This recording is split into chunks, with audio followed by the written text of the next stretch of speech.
2025. Of course, the inauguration eve before the legend becomes the 47th president of the United States. You know what time it is, everybody. Double tap your screen, subscribe to the channel, and we are going bunkers tonight because we are celebrating the OG, the legend, the one and only, the greatest. Okay? Donald J. Trump. All right. We're going straight to the show because it has been going on for a couple of hours now. So we're just going to go straight to it. Ladies and gentlemen, I give you your next president of the United States, Donald O.G. J. Trump. Let's get it.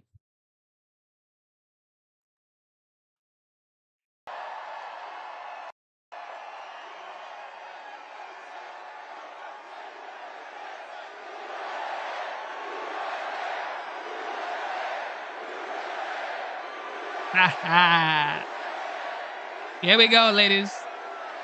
Here we go. He's back, y'all. He's back, y'all.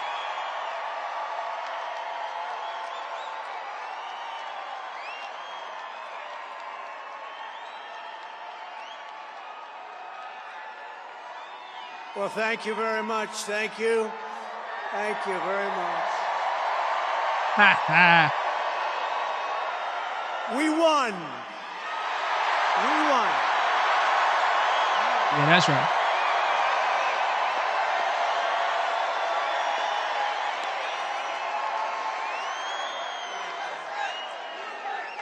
Thank you very much, everybody. What a good feeling. We like winning, don't we, huh? Hey. We're going to make our country greater than ever before. Hello, Washington, and hello, America. We're all over America. I'm thrilled to be back with so many friends, supporters, and true American patriots on the eve of taking back our country. That's what we're going to do, take back our country. Tomorrow at noon, the curtain closes on 4 long years of American decline, and we begin a brand new day of American strength and prosperity, dignity and pride. Bringing it all back. Once and for all, we're going to end the reign of a failed and corrupt political establishment in Washington, a failed administration. We're not going to take it anymore. We're going to stop the invasion of our borders. We're going to reclaim our wealth. We're going to unlock the liquid gold that's right under our feet, liquid gold. We're going to bring back law and order to our cities.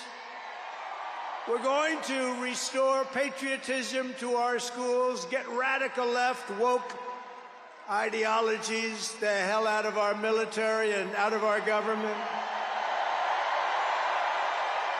And we are going to make America great again.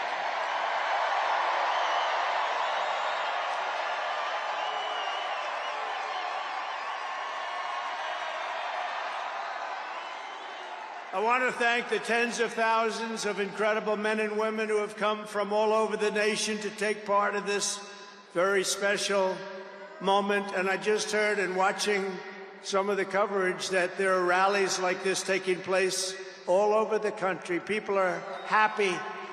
People are happy. It's been a long time. None of this would have been possible without you and the millions of hardworking citizens who have joined our cause. You know, right over there, just noticed a group of beautiful ladies, beautiful women from North Carolina, right here too. I don't know how the hell they've been to 167 rallies. You believe it? You think their husbands are happy about that? I don't know. But they look beautiful. They're incredible people, and they love our country. Thank you very much. Then up here, I see we have front row Joes all over the place. Uncle Sam, Mr. Wall. Ah, boy, oh, boy. But we've been through so much together, and for the next 4 years, I will fight for you every single day. We're going to be fighting for you. This is the greatest political movement in American history. And 75 days ago, we achieved the most epic political victory our country has ever seen. That's what they say. We won the popular vote for the first time of any Republican in many, many years. We swept all 7 swing states by big numbers. Straight up. Straight up. Yeah. We won Pennsylvania, we won Georgia, we won North Carolina, we won Michigan, we won Wisconsin, we won Arizona, we won Nevada. We won them all by historic margins, and we won the great state of Florida by 13 points. Nobody's done that ever.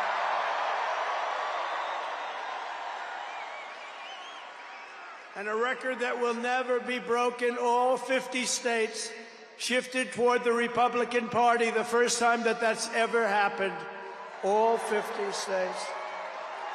We won the largest number of African-American voters in Republican Party history.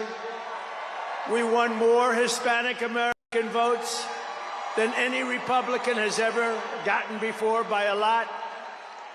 And we won Latino men and women, and on top of that, youth, men, women, urban, suburban, rural, and people from everywhere in between are joining us in record numbers. We've never had anything like this. Too big to rig, that's what I used to say. Too big to rig. We made it too big. Oh, and they tried. They tried. It was too big. On 902, they just said, let's get the hell out of here. This isn't working. They were swamped, to put it nicely. We also took back the U.S. Senate. We had some great people running. And the House Republicans won their largest popular vote majority in presidential year since 1928. We had a lot of people voting. So the Senate, the House Republicans, we got all 3 of them. A little bit close on those 2. Senate's in great shape. House Republicans, actually, they both have great leaders. They both have great people heading. John Thune is fantastic.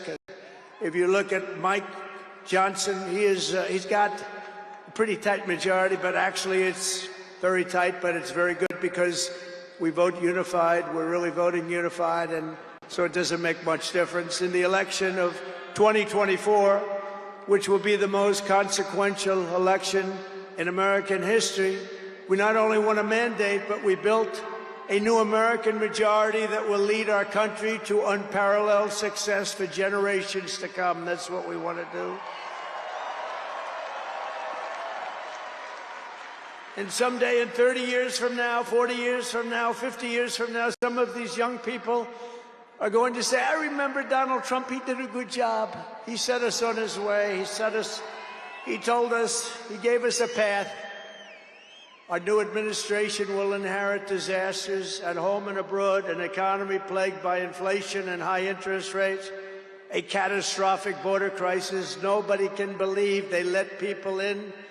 They have an open border policy. Do you think that makes sense? Open borders. Anybody wants to. Jails, prisons, mental institutions, gangs being emptied right through that ugly open border, a government that cannot care for its citizens in a time of emergency. Look at what's happening in Los Angeles. Look at what's happening in North Carolina. They've treated them so badly. In a planet on the brink of World War III, it's not going to happen. That's not going to happen. But starting tomorrow, I will act with historic speed and strength and fix every single crisis facing our country. We have to do it. We're not going to have a country left. Before even taking office, you are already seeing results that nobody expected to see. Everyone is calling it I don't want to say this, it's too braggadocious, but we'll say it anyway. The Trump effect. It's you. You're the effect. Since the election, the stock market has surged and small business optimism has soared a record 41 points to a 39-year high. Bitcoin has shattered one record high after another. The major investment company known as DMAC, the properties, has announced that it will be investing between $20 and $40 billion in the United States, and SoftBank, another great company, has pledged between $100 and $200 billion. These are all investments that are only being made because of the fact that we won the election.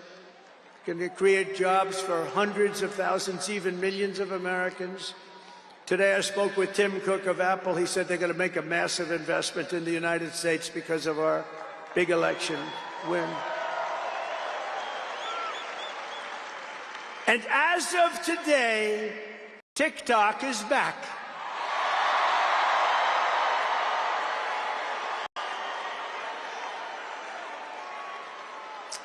So, let's go. I did a little TikTok thing. We have a guy, TikTok Jack. He's a young kid, like 21 years old. And we hired this guy, and I went on TikTok. Can you believe what I'll do to win an election? And we went on TikTok, and Republicans have never won the young vote, the youth vote. They win a lot of votes, but they never won the youth vote. We won the youth vote by 36 points.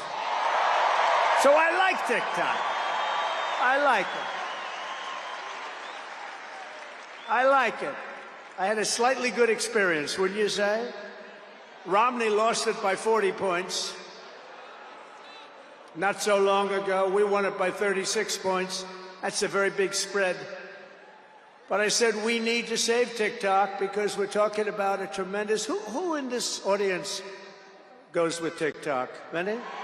Yeah, very popular. And frankly, we have no choice. We have to save it. A lot of jobs.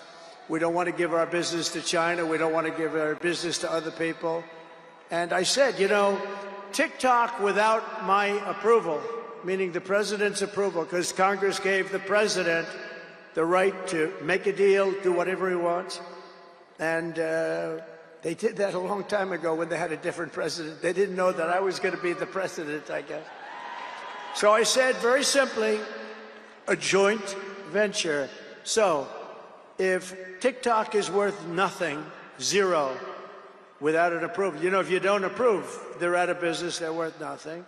If you do approve, they're worth like $1 trillion. They're worth some crazy number.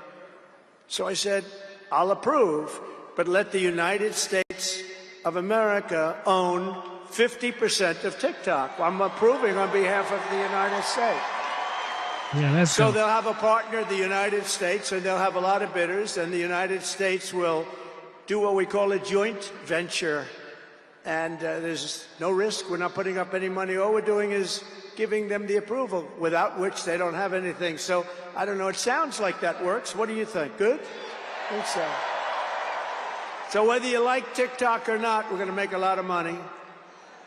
Perhaps most beautiful of all, this week we achieved an epic ceasefire agreement as a first step toward lasting peace in the Middle East. And this agreement could only have happened as a result of our historic victory in November. That was some victory. Was that greatest? I don't even know which was greater, 2016 or this one. I think this one. Look, Honest Abe Lincoln. We have Honest Abe. We have Uncle Sam. You know, Uncle Sam shook my hand about 2 months ago. He's got the strongest grip I've ever... You are a strong man. I said, what the hell was that? But I'm glad to report that the first hostages have just been released.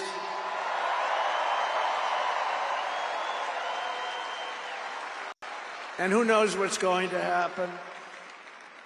I know that Biden is saying that they made the deal. Well, you know,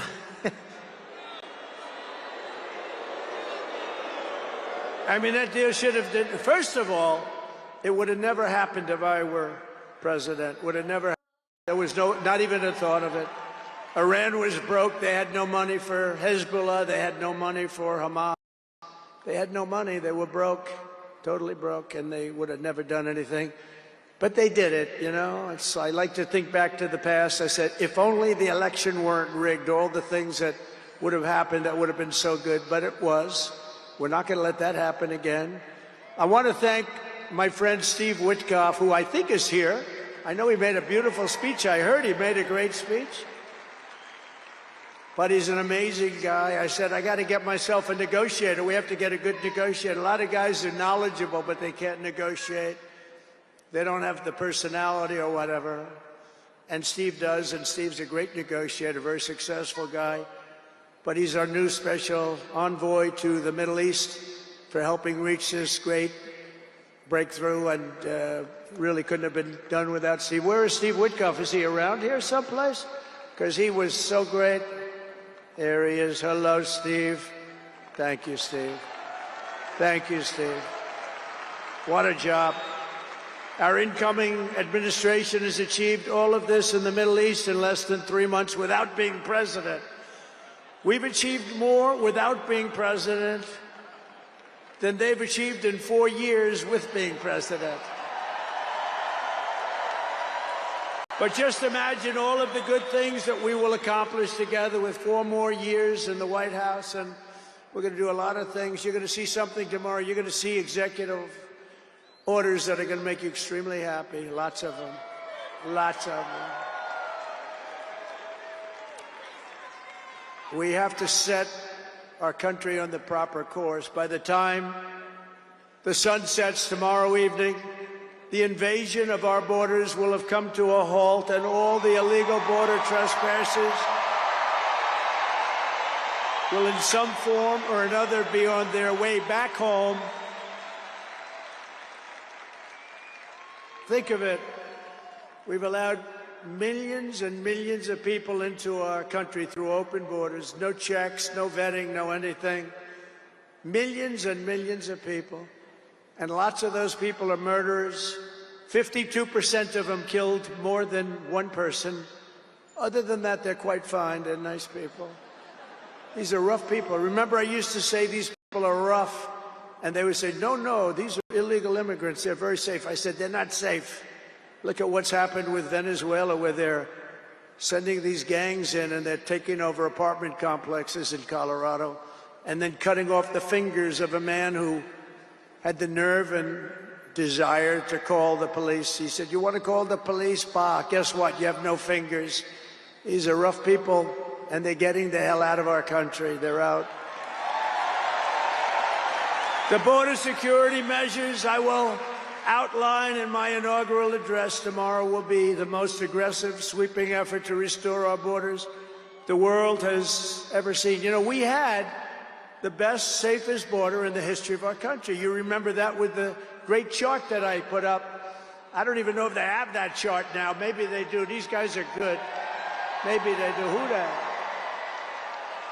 I don't know. I didn't tell them I was going to do this. I didn't tell, but we have some very good people, but I didn't say. But we had a chart, and I looked to my right, and then they said, ooh, that was it. That hurt. What the hell was that? I still have that throbbing feeling in my ear. Oh, there it is. Look at it. These people are amazing. I didn't tell them I was doing that. That's fantastic. Yeah, it's all over the place. I love that. That is the most beautiful piece of paper I've ever seen in my life. But if you look at that chart and you look at the red arrow on the bottom, that's the single lowest we ever had in history, at least recorded history, of illegals pouring into our country. We had done a great job, and then they took over, and look what happened. It's like an Elon Musk rocket ship going up. That reminds me of Elon, his rocket ships. Look at that. Look at the difference. And it just continued and continued, and we're taking in people that shouldn't be here. They come in from prisons, from jails. They shouldn't be here. Mental institutions. I used to mention, and the press would always excoriate me, I'd say the late, great Hannibal Lecter came into our country today. Silence of the Lambs. Anybody see that movie? Lovely movie. And when people went to the voter booth, they said, we don't want Hannibal Lecter in our country. The press would say, why is he bringing up Hannibal Lecter? That was a fictitious character. Actually, they're not so fictitious. We have people in our country that are probably worse that we allowed in. But we will quickly reestablish control of our sovereign territory and borders. We will expel every single illegal alien, gang member, and migrant criminal operating on American soil and remove the savage gang Tren de Aragua from the United States. Here's a little video for you to see about this gang. Go ahead.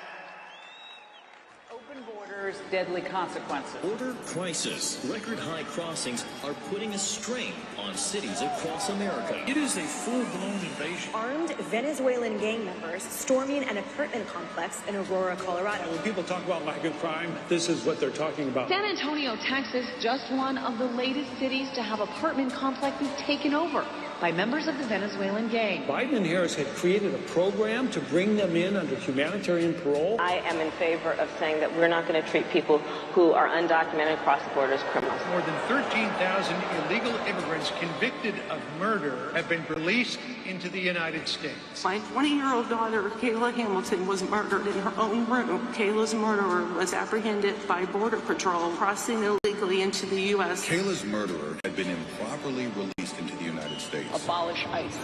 Yeah, we need to probably think about starting from scratch. More than a dozen people suspected of being Tren de Aragua gang members right here in San Antonio. The gang members had been terrorizing the apartment complex. New details in the murder of Laken Riley. The illegal immigrant suspect, who cops say committed the heinous murder, is a Venezuelan national. And was paroled and released into the country by the Biden administration. If they'd all been properly vetted, that probably wouldn't have happened. 2 men investigators say are in the country illegally from Venezuela are charged with capital murder and the death of Jocelyn Nungaray. Martinez and Angel wrapped his arms around Jocelyn's neck, took off her pants, and climbed on top of her. Later strangled Jocelyn to death and then tied up her hands and feet. Court documents suggest a group of men arrested for beating and robbing a Dallas woman last month are members of a Venezuelan street gang. The men threatened to cut off her fingers if she did not cooperate. Manuel Hernandez was booked by Colleyville police just 2 days earlier and released the day before the robbery. A Peruvian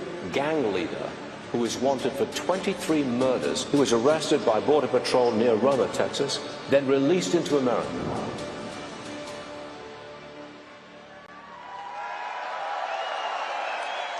That's what we allowed in, and they're nice people compared to some of them. They're nicer than others. These are really vicious people, gang members, and many, many people from prisons. And crime all over the world is down. You know why? Because they got their criminals into the United States of America. You look at Venezuela, they've emptied their prisons into our country. Many other places the same. I would have done the same if I headed up any of the countries. I know most of those guys are smart. They're leaders. They are smart, streetwise people. As soon as I heard they were going to have open borders, I said, if you do that, every prison all over the world is going to be emptied out into our country. They come in from the Congo. The Congo's big on emptying their prisons. The only thing good about it is they make our criminals look like really nice people. These people are vicious people all over the world, not just South America, all over the world they come. From mental institutions and from jails and prisons. With our actions tomorrow, my administration will deliver justice for every family whose loved one has been stolen from them by migrant crime, including Laken Riley, Rachel Morin, Jocelyn Nungaray, Kayla Hamilton, and every other precious American soul that we have lost to these animals. Their memories will live in the hearts forever, in our hearts forever, and we will never, ever forget them. And their contribution, I told their mothers who were devastated, their parents, their fathers, they're devastated. They'll never be the same. They'll never be the same. But I said, your daughter has made a major contribution. Your son has made a major contribution. There are hundreds and even thousands of victims of this horrible atrocity. And you add those numbers to the numbers of crime that we're already going through the roof, and it's something that you wouldn't even believe. Do you remember I did the debate, and I had David Muir from ABC saying, no, crime has gone down. I said, no, it's gone through the roof. Crime has gone through the roof, David. No, crime has gone down. I said it's gone through the roof. And then he goes, I disagree with that. The next day they announced that crime was up like 40%. This guy is The whole thing is it's so bad. You can't even imagine how anybody could, before these things of, think of it, open borders, prisons and mental institutions, men playing in women's sports, transgender for everyone. Transgender. And very soon we'll begin the largest deportation operation in American history, larger and even larger than President Dwight Eisenhower, who has the record right now. And we're going to end the Biden war on American energy and unleash our energy resources to quickly defeat inflation and achieve the lowest cost of energy and electricity on earth. And we're going to be using our emergency powers to allow countries and entrepreneurs and people with a lot of money build big plants, AI plants. We need double the energy that we already have, and it's going to end up being more than that. And we're going to slash the regulations, environmental regulations that are really put in there in order to stop progress in this country. We're going to also slash something else, the waste in our bloated federal bureaucracy. We will create the new Department of Government Efficiency, headed by a gentleman named Elon Musk, who's here someplace. I don't know where the hell he is. He's here someplace.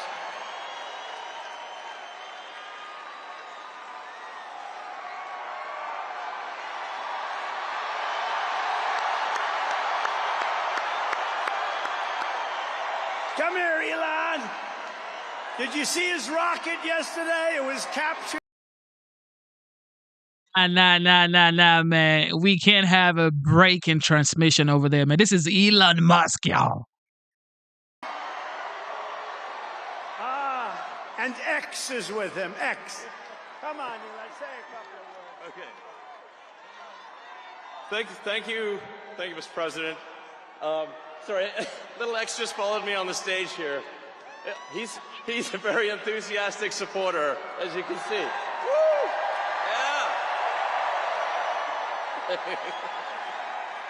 Nah. So we're looking forward to making a lot of changes, and this victory is the start, really. What matters going forward is to actually make the foundation for America to be strong for a century, for centuries, forever. So,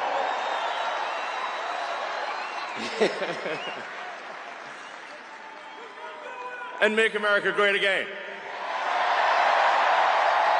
Yeah. Yeah, we ain't gonna take that. Yeah, nah. We ain't gonna take that. We ain't gonna take that.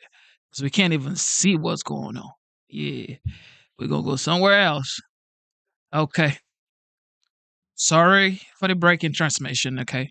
I gotta give you a better feed. All right. You know what time it is. Double tap your screen, subscribe to the channel. Let's go. Let's go. Come on. I'm feeling good tonight, yo. Human being in history, I believe. Every day he'd get a subpoena from Congress on some.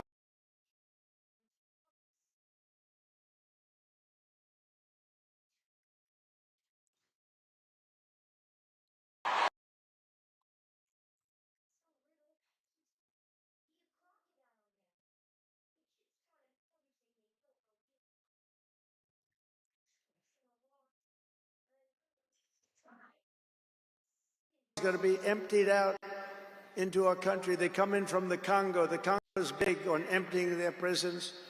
The only thing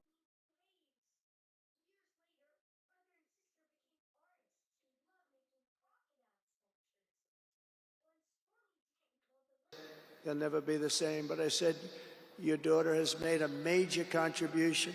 Your son has made a major contribution. There are hundreds and even thousands of victims of this horrible atrocity.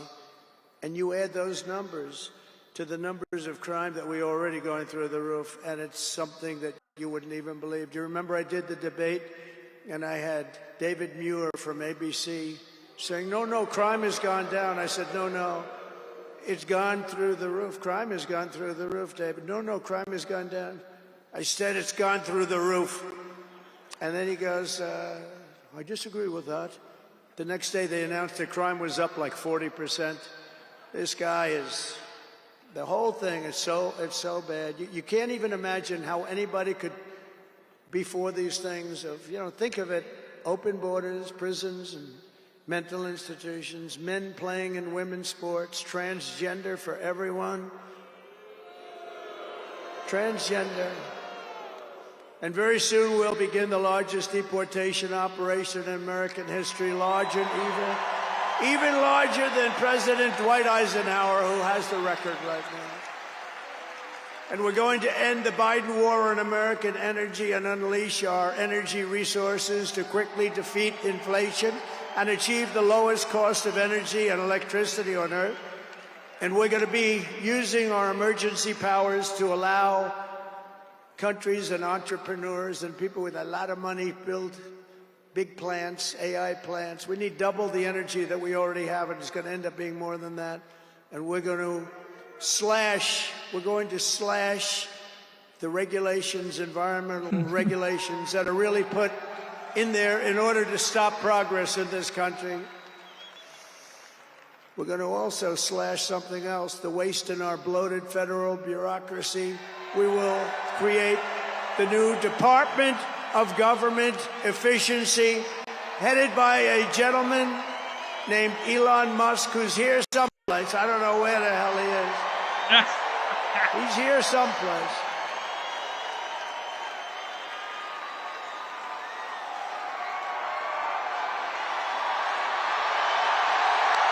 Elon. Come here, Elon. Elon. Did you see his rocket yesterday? It was captured. And X is with him. X. Come on, Elon, say a couple of words. Okay. Thank you, Mr. President. Sorry, little X just followed me on the stage here. He's a very enthusiastic supporter, as you can see. Woo! Yeah. So we're looking forward to making a lot of changes, and this victory is the start, really. What matters going forward is to actually make significant changes, cement those changes, and set the foundation for America to be strong for a century, for centuries, forever. So,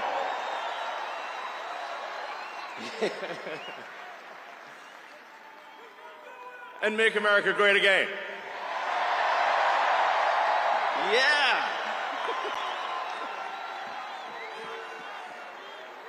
So, yeah. So anyway, we're gonna do great things here. Thank you.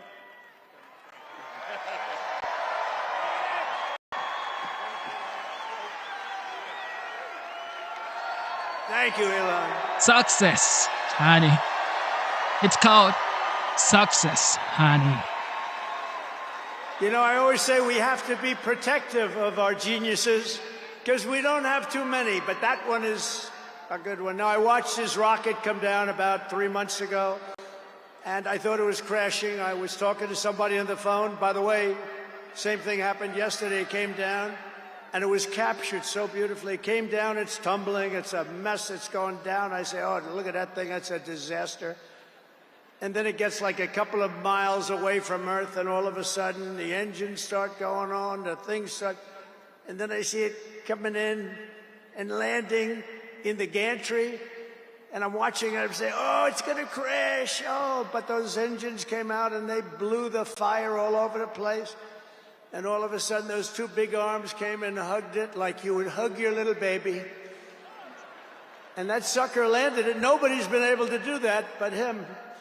And he's a great guy. And we have him and Vivek and some great people working on a thing called costs. And he's got the credibility to do it, too. And we're going to do things that are really amazing. But he went out to Pennsylvania after that. He landed that rocket nobody had ever seen. By the way, China can't do it. Russia can't do it or come close. It'll be 10 years before they can do it. And the U.S. can't do it except for him. And it's pretty amazing. But he did that, and then he journeyed to Pennsylvania, where he spent like a month and a half campaigning for me in Pennsylvania. And he's a popular guy, and he was very effective. And he knows those computers better than anybody, all those computers, those vote-counting computers. And we ended up winning Pennsylvania like in a landslide, so it was pretty good. It was pretty good. So thank you to Elon. And his son's name, who's cute as a button, his son's name is X. He's the only guy who could get away with the name X. But his son is a great guy. One thing we know, his son is smart. If you believe in the racehorse theory, he's got a nice, smart son. But thank you very much to Elon and everybody. We've had so much help. Every radical and foolish executive order of the Biden administration will be repealed within hours of when I take the oath of office. Oh, you're going to have a lot of fun watching television tomorrow. Somebody said yesterday, sir, don't sign so many in one day. Let's do it over a period of weeks. I said, like hell, we're going to do it over weeks. We're going to sign them at the beginning.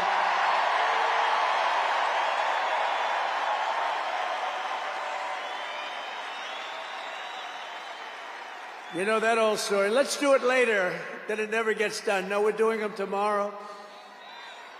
And we'll have plenty to sign in the future. Don't worry about it. It's not going to stop.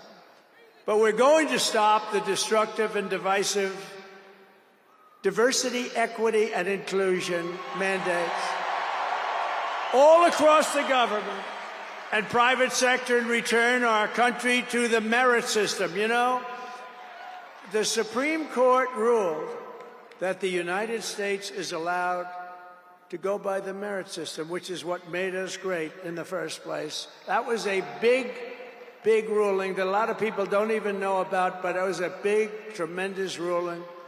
And you're focusing on character, competence, and qualifications in all hiring decisions. Now you're allowed to go by competence and ability and genius. You don't have to hire somebody to send up one of his rocket ships that doesn't know anything about what's happening. As a first step toward restoring transparency and accountability to government, we will also reverse the overclassification of government documents, and in the coming days, we are going to make public remaining records relating to the assassinations of President John F. Kennedy, his brother Robert Kennedy, as well as Dr. Martin Luther King Jr., and other topics of great public interest. It's all going to be released, Uncle Sam.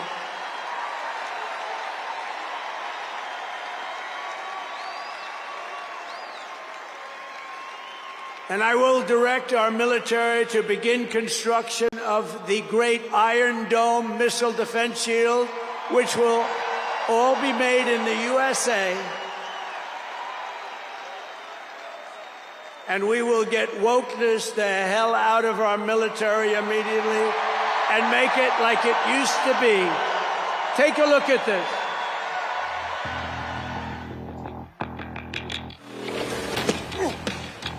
You little scumbag! I got your name! I got your ass! You will not laugh! You will not cry! You will learn by the numbers! Happy Pride. Happy Pride Month, and actually, let's declare it a summer of pride. So you're a killer? Sir, yes, sir! Let me see your war face! Sir, you got a war face? Ah! That's a war face! Now let me see your war face! Ah! Bullshit! You didn't convince me! Let me see your real war face! Ah! I hear it and I know, I know you wanna take. You will be a weapon. You will be a minister of death, praying for war. But until that day, you are pukes. You are the lowest form of life on earth. You are not even human fucking beings.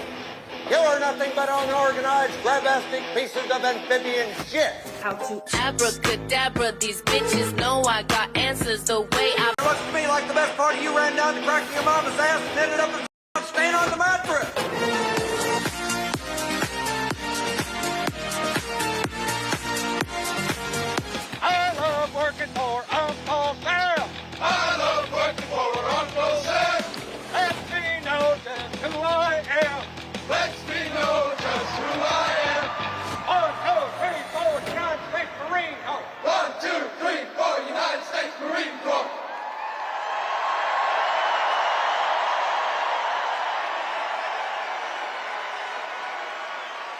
Thank you. So we won 2 world wars with that.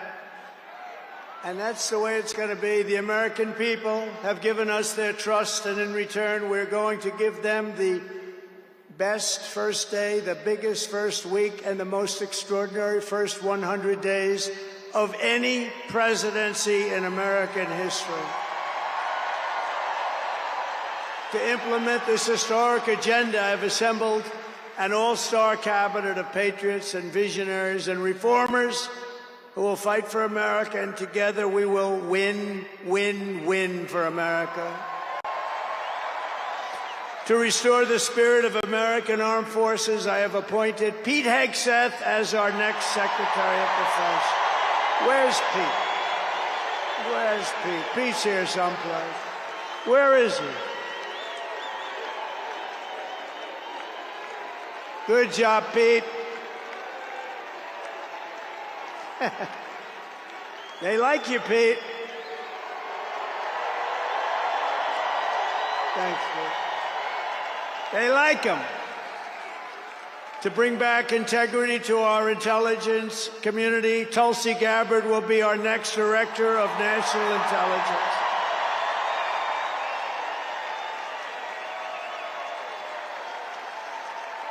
To make America healthy again, we will have Robert F. Kennedy Jr. as Secretary of Health and Human Services.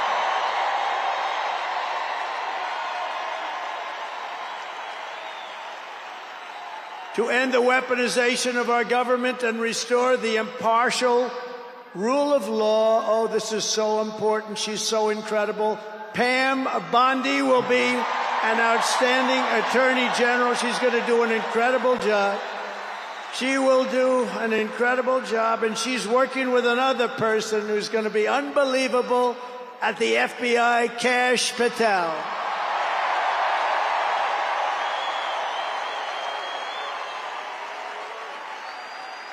And tomorrow, everybody in this very large arena will be very happy with my decision on the J6 hostages. Very happy. I think you'll be very, very happy. I would say about 99.9% in this beautiful arena.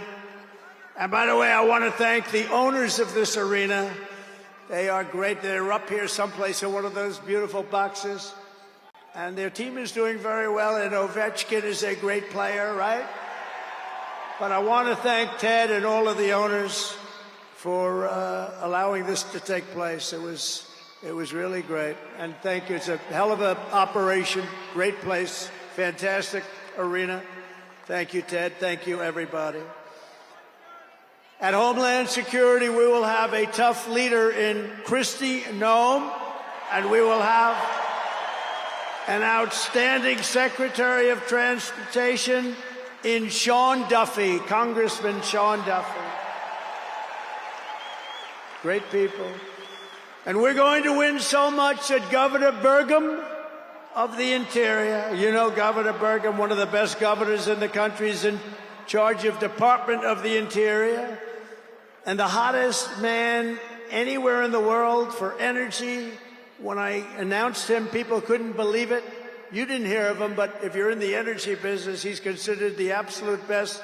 Mr. Chris Wright of the Energy Department. He's going to head up the Energy Department. He's the hottest guy, and there is anybody in the energy business. They said, I can't believe you got Chris Wright. And a man named Marco Rubio is going to be our great future Secretary of State. Straight up. Straight up. And Howard Lutnick, a tremendous success on Wall Street, is going to be our Secretary of Commerce. They have to go through these drills, but they're going to. And I want to thank the Republican senators. They've been doing great. And John Thune has been doing a great job in moving the process along quickly. We're going to have a lot of them hopefully approved very quickly. And a very special woman, Linda McMahon, is going to be our future Secretary of Education, which we're going to be giving back to the states. Let the state run education.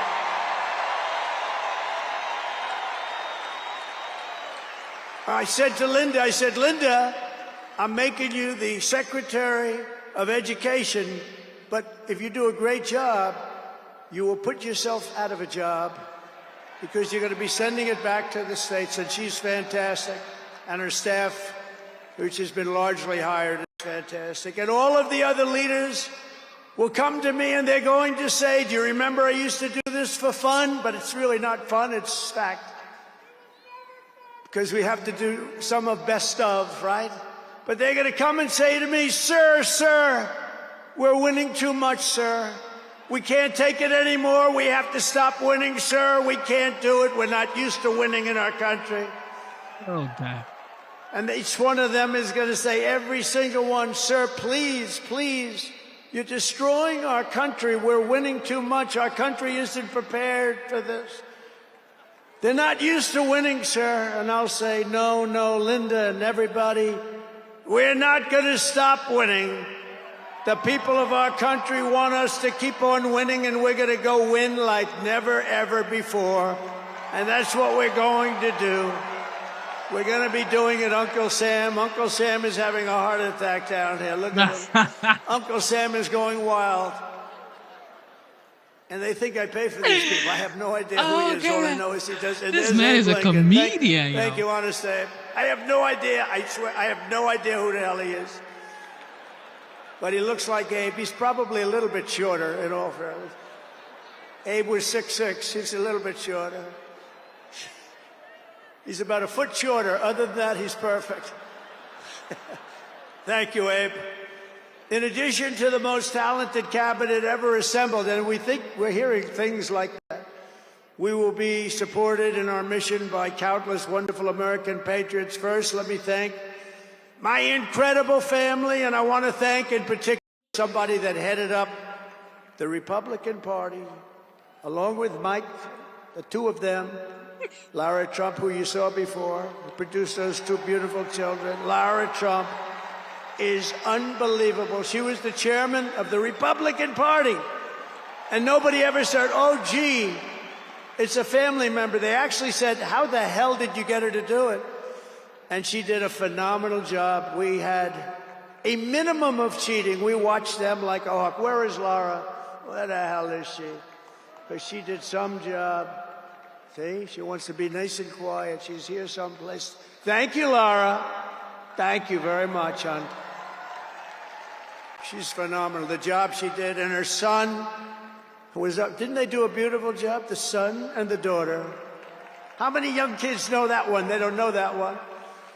But her husband is somebody I'm very proud of. He's doing a great job. He's been subpoenaed more than any human being in history, I believe. Every day he'd get a subpoena from Congress on something, or bullshit. But he'd get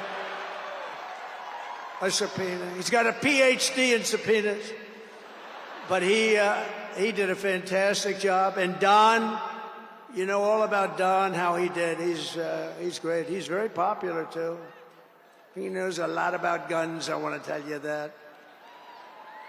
We had, by the way, I have to tell you, we had great support from every gun group, including the NRA, which really worked hard.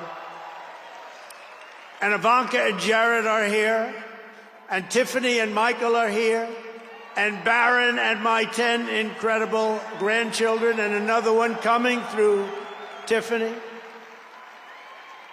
And of course, I want to thank our next Vice President of the United States, J.D. Vance. Wherever he may be, there's a lot of people. Wherever the hell he is, he's here someplace. It's a lot of people. It's a little tough when you say, where is he? You know, you got a lot of people in here. But J.D. Vance has been extraordinary. And he's got an unbelievable wife, the Second Lady of the United States, Usha Vance. So, Usha, thank you very much. Beautiful couple, great people.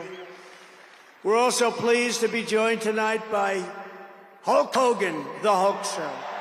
The Hulkster. One thing, it's not hard to find him. All he has to do is stand up and you say, there he is. But he's great. And Kid Rock, wow, Kid Rock is a friend of mine. He's a friend of mine for a long, long time. He did that thing on Budweiser. Budweiser will never be the same when he did the gun with the MAGA hat. That was the commercial that everybody saw. Also with us tonight is a great actor, tremendously talented guy, Jon Voight, who's great and a friend of mine. And Sylvester Stallone is here. Great guy.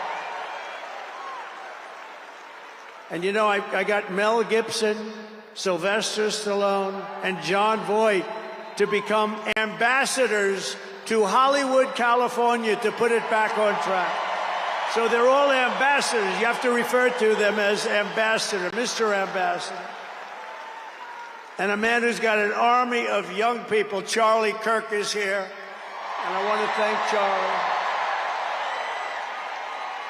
Charlie is fantastic. I mean, this guy, don't believe the stuff when you hear the kids are liberal. They're not liberal. Maybe they used to be, but they're not anymore. You got to see how many people are for us.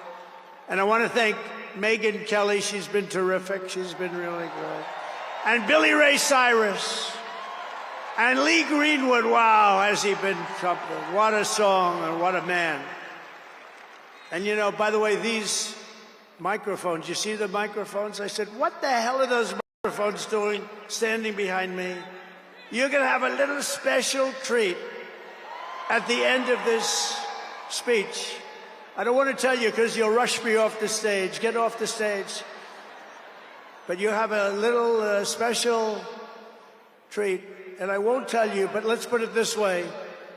It's the people that 30 years ago had a hot song, never hit #1, hit #5. But 30 years later, it hit #1 week after week. And they're here to sing. They're here to sing. For you.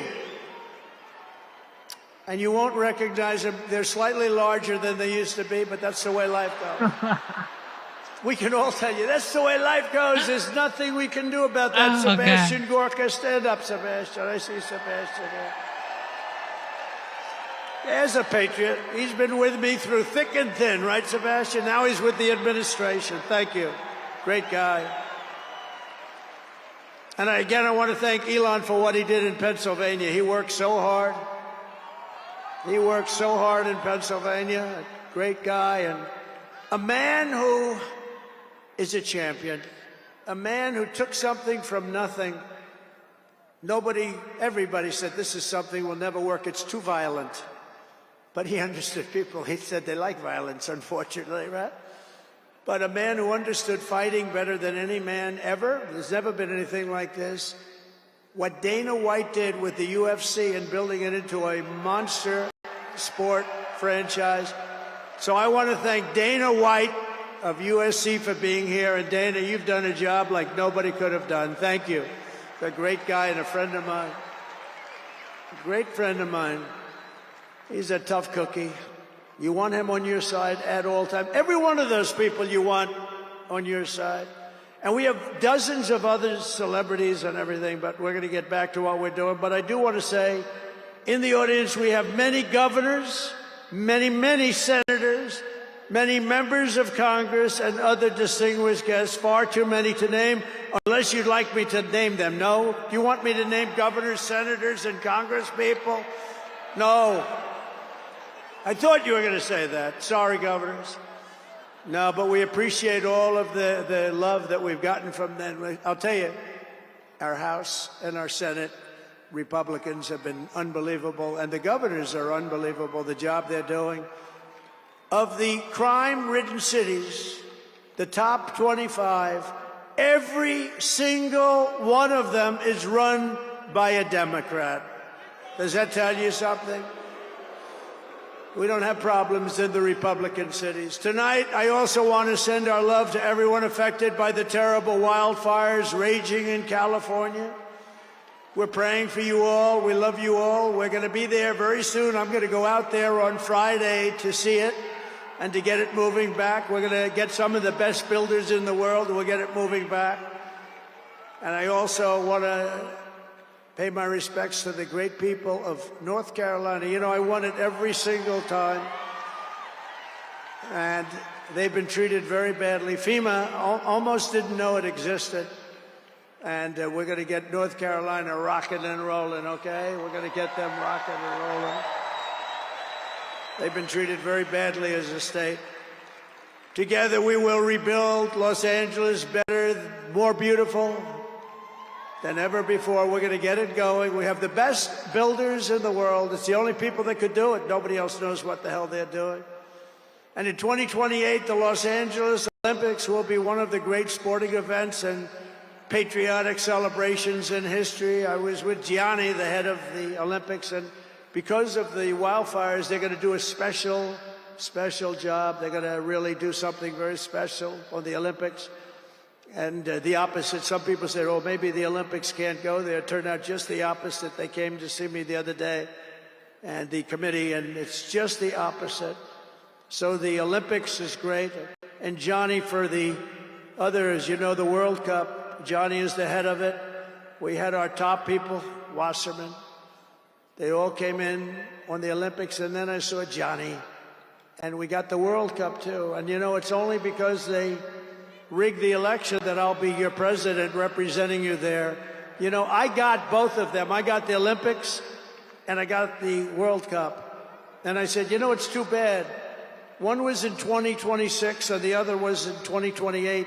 And I said, I won't be there. I won't be your president. But then they rigged the election, and now we won, so I'm going to be your president for the Olympics and for the World Cup. So, Johnny, thank you for the World Cup. And everybody, thank you for the Olympics. We're going to have a great time. We have another thing happening. 250 years. A celebration like no other. Legendary. 250 years. And that's going to be taking place next year. So we have a lot of big events coming. And everything we do everything. We take it very, very seriously. But what do we do more than anything else? We put America first. And it all starts tomorrow when I raise my hand on the Bible to be sworn as we'll be sworn in tomorrow. We're all going to be sworn in together. That's the way I look at it. It's not me. It's you. Greatest of all time. So Greatest we of will all be time, sworn in tomorrow. I'll be representing you as your 47th President of the United States.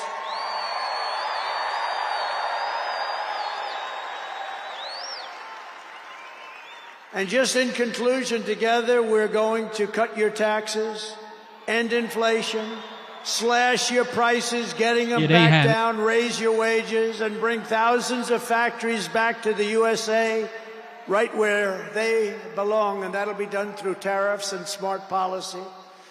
We will build American, we will buy American, and we will hire American. Mm-hmm.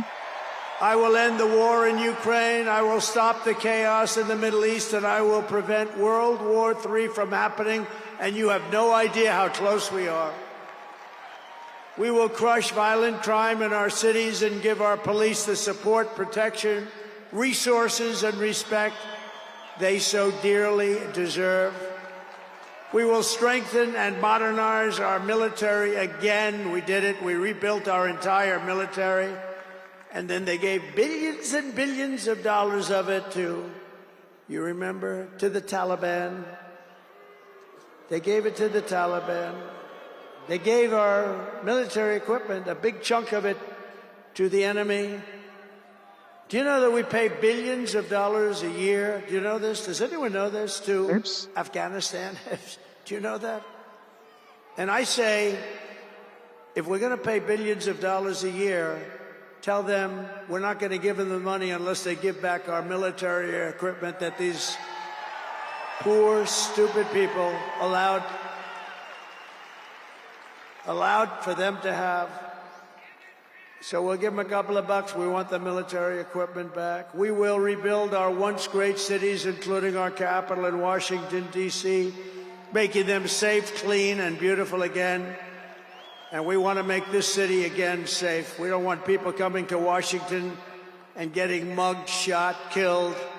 We're going to stop it. Law enforcement, and they have very good police here, but they have to be allowed to do their job. We're going to stop it. We're going to beautify it. We're going to make it the most beautiful capital in the world.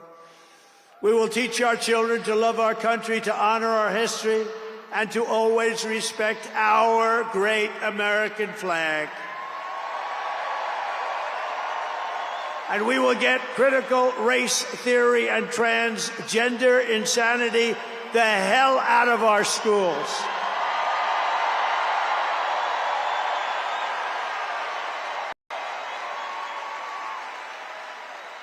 And always remember, this is so easy, this will be done tomorrow.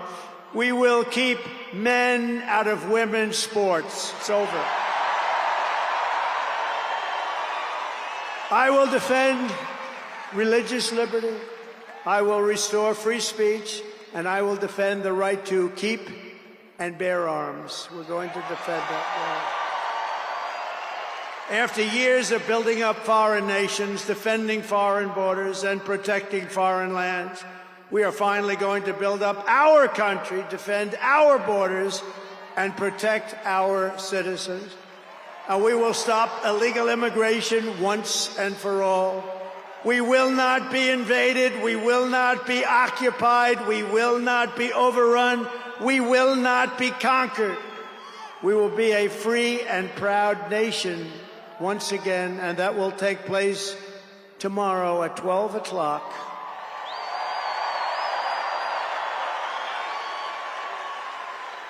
Everyone in our country will prosper.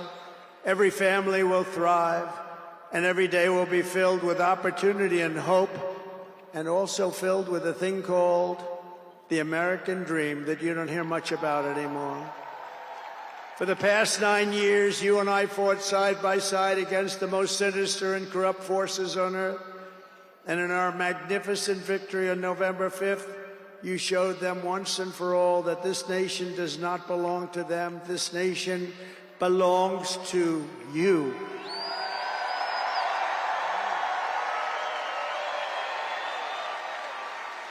From New York to Los Angeles, from Philadelphia to Phoenix, from Chicago to Miami, and from Houston to right here in Washington, D.C.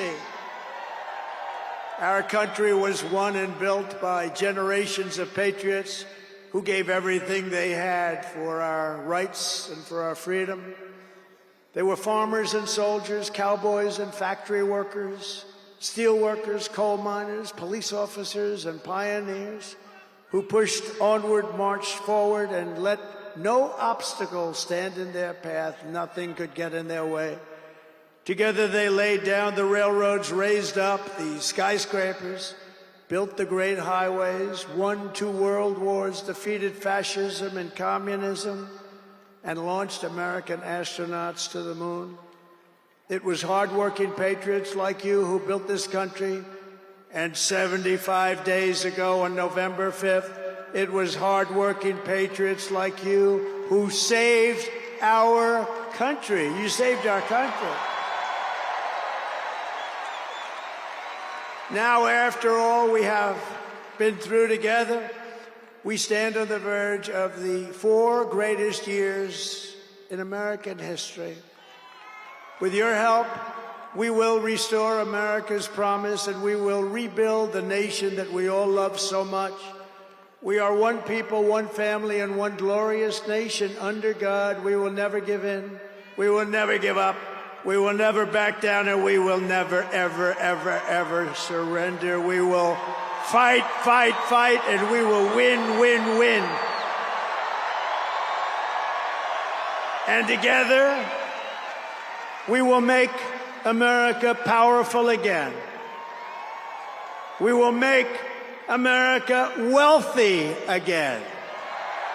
We will make America healthy again. We will make America strong again. We will make America proud again. We will make America safe again. And we will make America great again. Thank you very much. Thank you very much. What a great victory for everybody. Thank you, America. Thank you very much. God bless you, America. Thank you. Let's go. Woo, woo, woo. Woo. Whoa. Yo, man. This is so good. Excuse me. Shout out to everybody who tuned in. God bless you. You know what time it is. It is your boy, Genesis. We are going bunkers tonight. Okay. It is going on tonight. Yes, the legendary, the 45th, now the 47th. He's coming back. He is coming back. Ladies and gentlemen, he is coming back, y'all. Are you ready? Are you ready for this? Let me know in the chat. Are you ready for this, y'all? He is coming back, everybody.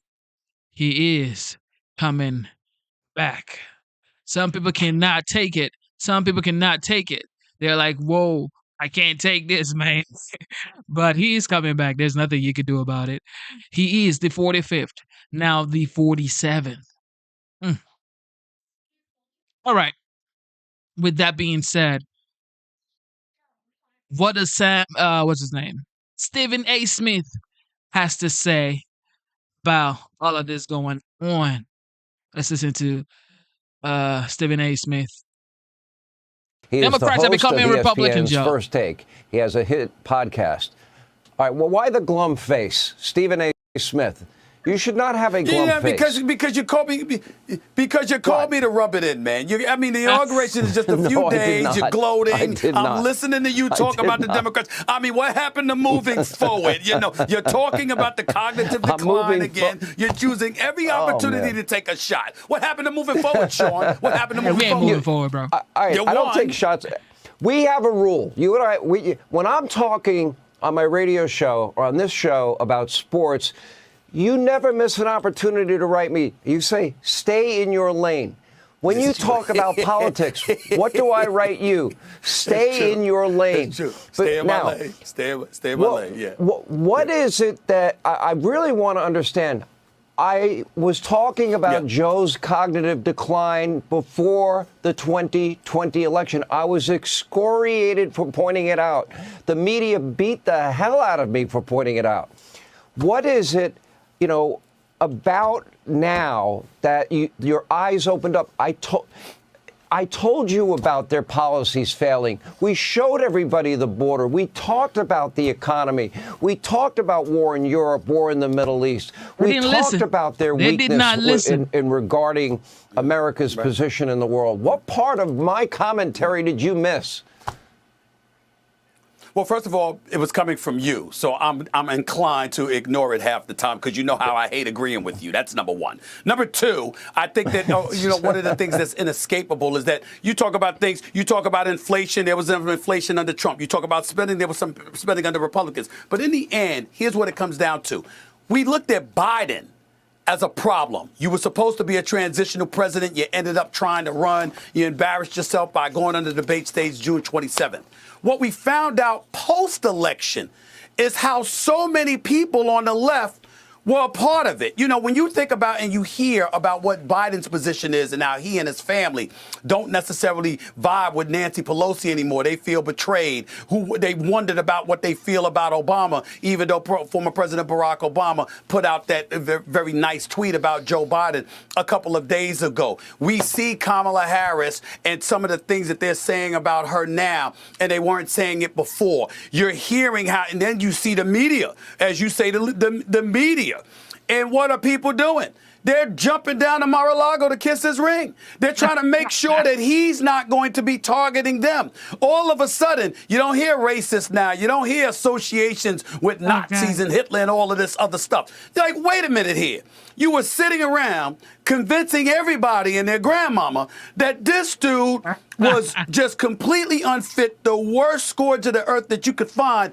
And now suddenly that you find yourself in this position, it's not like you're Michelle Obama, who wasn't, who likes not to be at the inauguration, or Nancy Pelosi. Instead, now you've got people kissing his you know what. And I'm looking at that and I'm saying, no, they're y'all kissing, something else. they're kissing Y'all the something ring, else. they're We should- kissing we his should ass. never listen to y'all. And That's how I they're feel right sucking now. on toes.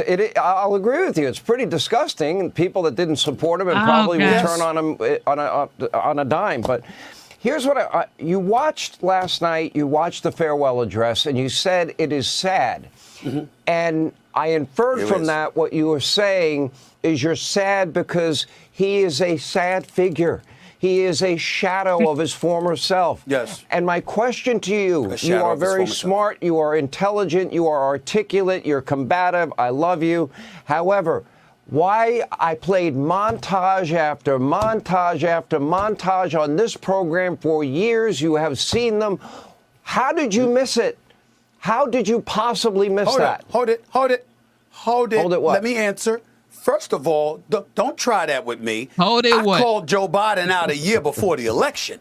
I got raked through the coals right along with you. When you got raked through the coals, I was 3 right years there. later. Everybody was like, what are you talking about? You don't know anything. Excuse me. It was like two years later. But the bottom line is I was right there the year before the election, okay? That's number one. Number two, when I talked about Kamala Harris and voting for her, what I said is I didn't want chaos replicating what we saw in his first term. I figured you got the House, you can win the House, you can win the Senate. You'll have people that can literally position her and pull her to the center, and there won't be as much chaos because I didn't like the way that he acted. And that's all I said. I didn't have a problem with his position on the economy. I certainly didn't have a problem with his position on the border, okay? I don't have a problem in terms of him and foreign affairs compared to some of the things that we have been seeing and how that was handled. So there was a lot of things that we were agreeing with. I just didn't believe that that man was the right man for the job because I said the presidency is a statesman's position. I believe that somebody else would have been better. But in hindsight, looking at what has transpired post-election and seeing the level of the groveling or 1 minute or folks on Capitol Hill during these confirmation hearings, and you're acting like you're campaigning. He won the election, and look at how they're still acting. It's all disgusting to watch. It's all disgusting to watch. Okay, that's a fair point, and I think a lot of it is disingenuous. I think it's insincere. I think these are people that want to always be close to power. Could you imagine if Kamala won and I asked for a meeting with Kamala? First of all, she'd never grant it. To Trump's credit, he did grant it to people that he knows were not nice to him, not kind to him. I think that speaks volumes about him. Here's what I want to know, though, because you feel with Kamala Harris, you believe that you were misinformed. Now, we know her position on open borders. We know she said we should never use the word radical Islamic terrorism. She said we should never use the word illegal immigrant.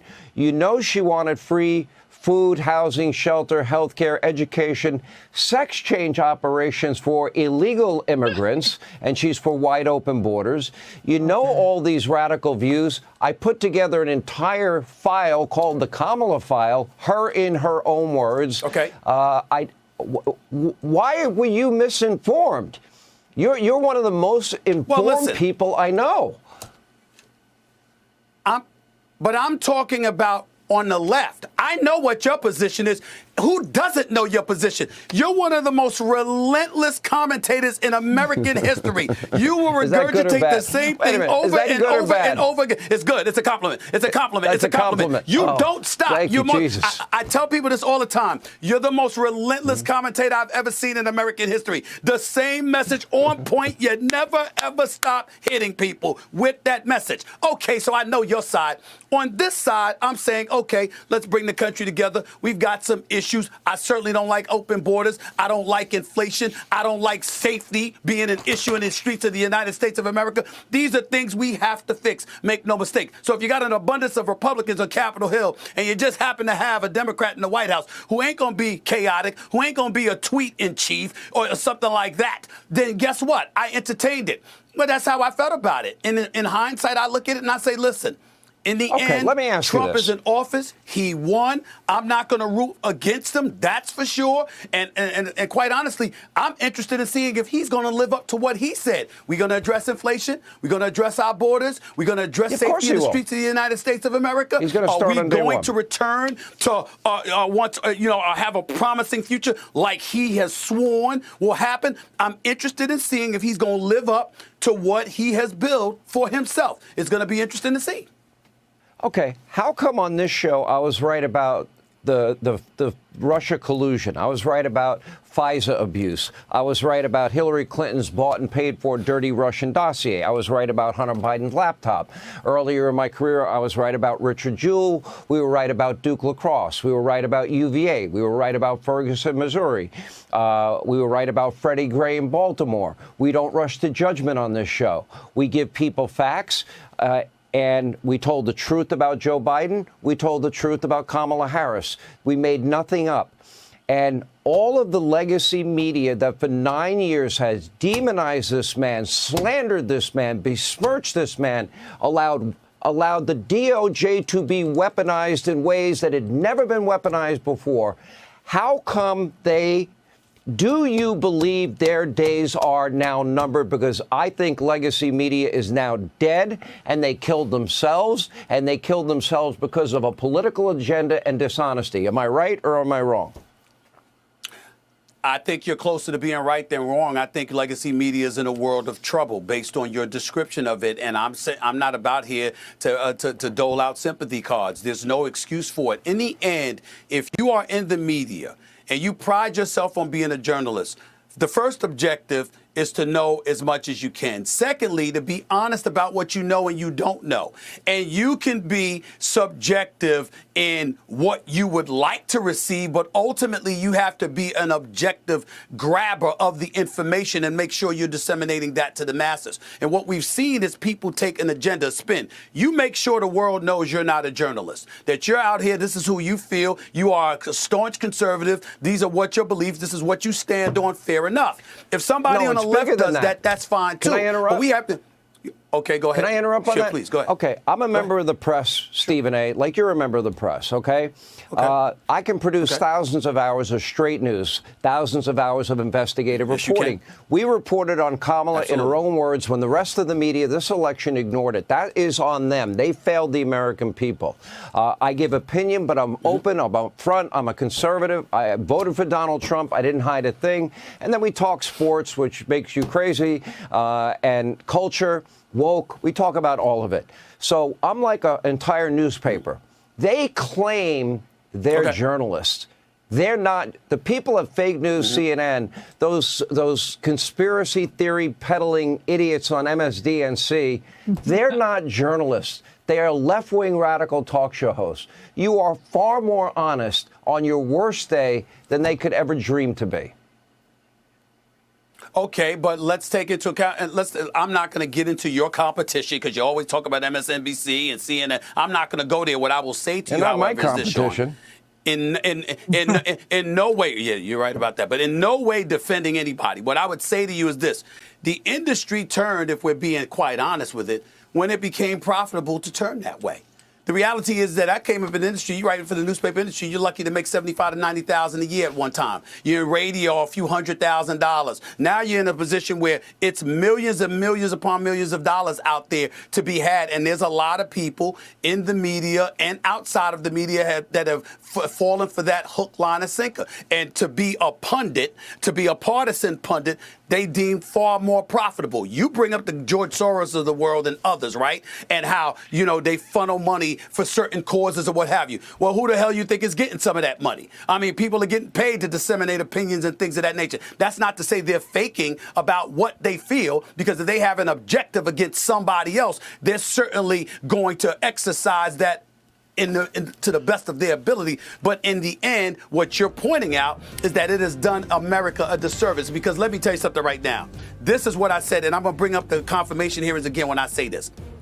Donald Trump, there's no way in hell that I think that the man is innocent of every single little thing, nor do I think he's guilty of every single thing they've said. What I will say is this. The man won the election. The American people have spoken. What the hell are you doing on Capitol Hill, acting like you're still on the campaign trail, talking about him like there are votes at stake? He's your president now. You have to sit up there and say, I hope he does well for this country.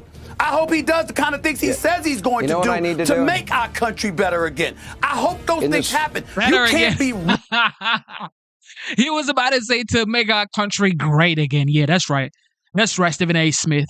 Rooting against him because you don't like him at the expense of the United States of America. We have gotten to that point in our society where you have too many people that are doing that, and that's the real problem in America. That's what you're really talking about. All right, I am going to make it my mission to somehow. Look, ladies and gentlemen, you know what time it is. It is going wild right here. This is the Inauguration Eve, y'all. Inauguration Eve. I don't know about you guys, but have you heard about the Trump meme coin? And have you heard about the Melania meme coin? If you invested in Trump's meme coin about 2 days ago, you probably would be up thousands of %. And if you are just gonna if you're investing in Melania Trump meme coin, it was literally not up to $1 2 hours ago. Now it is $9, and it's gonna go up to like $20, $30, $40. For some reason, I don't know where to buy it. It's like, where do we buy this coin? I know like Trump's meme coin is on crypto.com. It's on everywhere. But Melania's coin is like, where do we buy Melania's coin? But it is going up, y'all. Oh, y'all. This season right here for the next 4 years is going to be legendary. This next 4 years. Do not blink. Do not go to sleep because you could be a millionaire overnight. I promise you guys, man. If you stay up, if you look around and see what's going on, follow Trump, follow the family, okay? Follow what's going on, follow the crypto market, follow investment market, follow what's going on, and you could become a millionaire overnight, obviously. Not overnight, but you know what I mean. Like, you could focus on yourself, on your dreams, on your aspirations, and this next 4 years would be the greatest 4 years you ever experienced. It is just what it is. All right, Tom Homan, ladies and gentlemen. Deportation starts on Tuesday in Chicago. Okay. And the Trump administration is reconsidering immigration raids that were reportedly set to begin this week after details of the operation were leaked to the press. ICE may also face problems navigating sanctuary city laws. New York City Mayor Eric Adams telling the New York Post, "The law is the law." And NYPD Commissioner Jessica Tisch says, quote, "The law in New York City basically is that the police department will not assist in civil immigration enforcement." Incoming border czar Tom Homan joins us now. I guess that remains to be seen. What does hitting the ground running look like for you tomorrow at 12:01 p.m.? Look, ICE is going to be, we're going to take the handcuffs off ICE that they've had put on by the Biden administration and let them go do their job. And the president's been clear, I've been clear. Right out of the gate, we're concentrating on public safety threats and national security threats. So I find it troubling to this day that any sanctuary city, any elected official, does not want public safety threats removed from their communities. Let us into the jail. Because if you let us into the jail, we can arrest a bad guy in the jail, right? But if you release them into the community, it puts the community at risk, puts our officers at risk, it puts the alien at risk because anything can happen on an outside arrest. So let us into jails. It's safer for everybody. Tom, let's go through a couple of things here. Washington Post has you, as of yesterday, talking about reconsidering a raid in Chicago this coming week. Is that true? Or? We're not reconsidering any operation. There was a leak in Chicago, so we're looking at that leak and find out how does it affect officer safety concerns. Chicago's not off the table, but we're reconsidering when and how we do it. Because there was a leak. Would it benefit you, based on your objective there, not to talk publicly so much about your plans? Specific plans. What was leaked in Chicago was more specific, what was happening. And that raises officer safety concerns. They already have a dangerous job. Like I say, they're going to arrest public safety threats and national security threats. Dangerous. But when those bad guys has a heads up that we're hitting you at this time, this day, it raises officer safety concerns, specific operational plans. So we're looking at it. What was leaked? What's that actually in there? And how is it going to affect us moving forward? We have a Fox News poll that shows Trump what people think Trump's top priorities should be. Immigration at 13%, economy, jobs at 13%. proximity can often be power. You'll be in the West Wing. This is going to be job number one. One of the most difficult things about your job is not just the implementation and execution of your policies, but the communication of them. Right. How are you planning to keep the American people up to date, especially when you know that there are going to probably be some tough moments that will be captured on cameras and that some in the media will exploit those? How do you deal with that? Well, first of all, we got to get Kristi Noem in quickly. She's brilliant. I've talked to her many times. She gets it. She understands it. I'll be working very closely with her, shoulder to shoulder, on messaging to the American people exactly what we're doing and how we're doing it. That we're doing it in a humane possible, most humane possible way, right? Law enforcement, arresting people is sad. It's unfortunate. So there's always a negative connotation to that. But we're going to keep talking to the American people daily, weekly basis, exactly what we're doing, how we're doing it, and who we're arresting, to show the American people we're doing this the most humane possible. This is very important. Who you are arresting. Exactly. And you are saying there are 700,000 illegal migrants in America today with a criminal record. Walking the streets of the country. Walking the streets or in jails or both? Walking the streets. How do you find them? Well, that's law enforcement. Yeah, okay, I got it. Law enforcement says that we have our ways. But look, ICE is very good at this. And I want to make one thing clear. It's not sweeping neighborhoods, right? Not looking for people different than us. Every person that ICE goes to arrest, they have a target enforcement worksheet. They've done a lot of investigation, know pretty much what the guy, they know who the guy is. They pretty much know where to find him. And they know a lot of information about who's in the household. Does he have children? Did they have a spouse? Where does he go to work? So this is a targeted enforcement operation, not what you're reading from the left side media, that no military tank can be running down villages or streets looking for people different. It's just a targeted enforcement operation. They're very good at it, and that's what we got to keep messaging to American people. This is a well-planned operation. Starting tomorrow, this will be how many administrations you served? 7. 7. Started with Ronald Reagan. You know what? Every president I ever worked for took steps to secure the border. Even Clinton, Obama took steps. Joe Biden's the first president in the history of this nation who came into office and unsecured the border. Tom, thanks for coming here, and we're going to stay with you, okay? Shout out to everybody watching across the United States. Some people are watching in Canada, United Kingdom, Australia. Everybody watching, God bless you. You know what time it is. It is your boy, Genesis. Double tap your screen. It is Inauguration Eve. I am having a good time. I have my cup. I don't want to tell you what's in here, but I'm having a good time, y'all. I ain't going to cap. Okay. So, ladies and gentlemen, like I said, God is great. Stay focused for this next 4 years, because if you blink, you might miss it. Okay. I don't want to miss it as well. Okay. So I'm asking you guys to stay vigilant and stay open and just follow the leader who happens to be the 45th and now the 47th president of the United States, the legend, the OG, Donald J. Trump. Okay. All right. Okay, here we go. President Joe Biden has a couple of hours to go. Okay, probably 19 hours to go. He has something to say. He is addressing the nation based on Israel. So we want to bring in our stations from across the nation to join us from Charleston, South Carolina, on what will be his second to last day in office. 4 more women will be released in 7 days. 3 additional hostages every 7 days thereafter, including at least 2 American citizens in this first phase. We pray for them and their families. They're going to be a long recovery ahead. By the 16th day of the deal, talks will begin in the second phase. This phase includes the release of Israeli soldiers and a permanent end of the war without Hamas in power or able to threaten Israel. Hundreds of trucks are entering Gaza as I speak.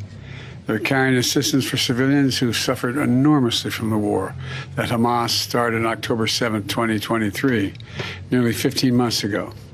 Today alone, we anticipate several hundred trucks will enter the Gaza Strip as I'm speaking. And after so much pain, destruction, loss of life, today the guns in Gaza have gone silent. This was the deal that I outlined for the world back in May 31st. Many of you covered it at the time. It was endorsed overwhelmingly by folks around the world, including the UN Security Council, unanimously endorsed the deal. and developed in coordination with Egypt, Qatar, and Israel. I've worked in foreign policy for decades, and this is one of the toughest negotiations I've been part of. Many of you who followed these negotiations will attest that the road to this deal has been not easy at all and a long road. But we've reached this point today because of the pressure Israel built on Hamas, backed by the United States. Some said my policy of a firm support for Israel is relentlessly pursuing diplomacy, risked drawing America into a wider war in the region. I listened to those voices, many of whom I respected a great deal, but I concluded abandoning the course I was on would not have led us to the ceasefire we're seeing today. But instead, it would have risked a wider war in the region that so many feared. Now the region has been fundamentally transformed. Hamas's longtime leader, Sinwar, is dead. Hamas sponsors in the Middle East have been badly weakened by Israel, backed by the United States. Hezbollah, one of Hamas's biggest backers, was significantly weakened on the battlefield, and its leadership was destroyed. Even as we worked for diplomatic solutions in Lebanon, we provided ongoing assistance and supported Israel's military campaign against Hezbollah, including its efforts to take out the terror infrastructure along the border between Israel and Lebanon. Israel's campaign was extremely successful, so much so that by the end of November, the United States had brokered a ceasefire in Lebanon. Hezbollah did what it said it would never do. It cut its deal and abandoned Hamas. And today, in Lebanon, there's finally a new president and prime minister, both of whom support a sovereign Lebanon without Hezbollah running the show or playing any part in it. The Assad regime next door in Syria is gone, removing Iran's ready access to Lebanon. Iran is in the weakest position in decades after the U.S. military helped defend Israel from Iranian missiles and supported Israel's military response inside Iran. Just look across the region. In Lebanon, there's an opportunity for a future free from the grip of Hezbollah. In Syria, a future free from the tyranny of Assad. For the Palestinian people, a credible path to a state of their own. And for the region and the future normalization and integration of Israel with all its Arab neighbors, including Saudi Arabia, who I've spoken with. You know, we've had many difficult days since Hamas began this terrible war. We've encountered roadblocks and setbacks, but we haven't given up. And a special thanks to my team, particularly Brett McGurk, who many of you know, who spent weeks and months working nonstop to reach this deal. Many of those weeks and months out of the country. Today's ceasefire in Gaza and the release of hostages is a result of a principled and effective policy that we presided over for months. And we got here without a wider war in the Middle East than many predicted. And now it falls on the next administration to help implement this deal. I was pleased to have our team speak as one voice in the final days. It was both necessary and effective and unprecedented. But success is going to require persistence and continuing support for our friends in the region and the belief in diplomacy backed by deterrence. So as we reflect on the news from Gaza today, we also remember all the victims of this war. We're mindful that the pursuit of a lasting peace, while never easy or quick, must always be our calling. So thank you all for listening. May God bless you all. May God protect our troops. I'm looking forward to this deal being fully implemented. And I'm sorry I'm not going to take any questions now because I'm waiting. There's a whole congregation waiting for me. And I'm sure the remainder of the day I'll have an opportunity to speak with you. Thank you very much. Anything about the condition of the hostages that were released today and the others? Yes, I've just got a call saying the 3 are released into Gaza, 2 out of the hands of their captors, and they appear to be in good health, but it's early to tell. They may be across the border out of the Gaza Strip into Israel now. I'm not certain. Thank you. Sir, any concerns about Hamas regrouping? No. Involved in the deal? Okay, so the first move. Stand by.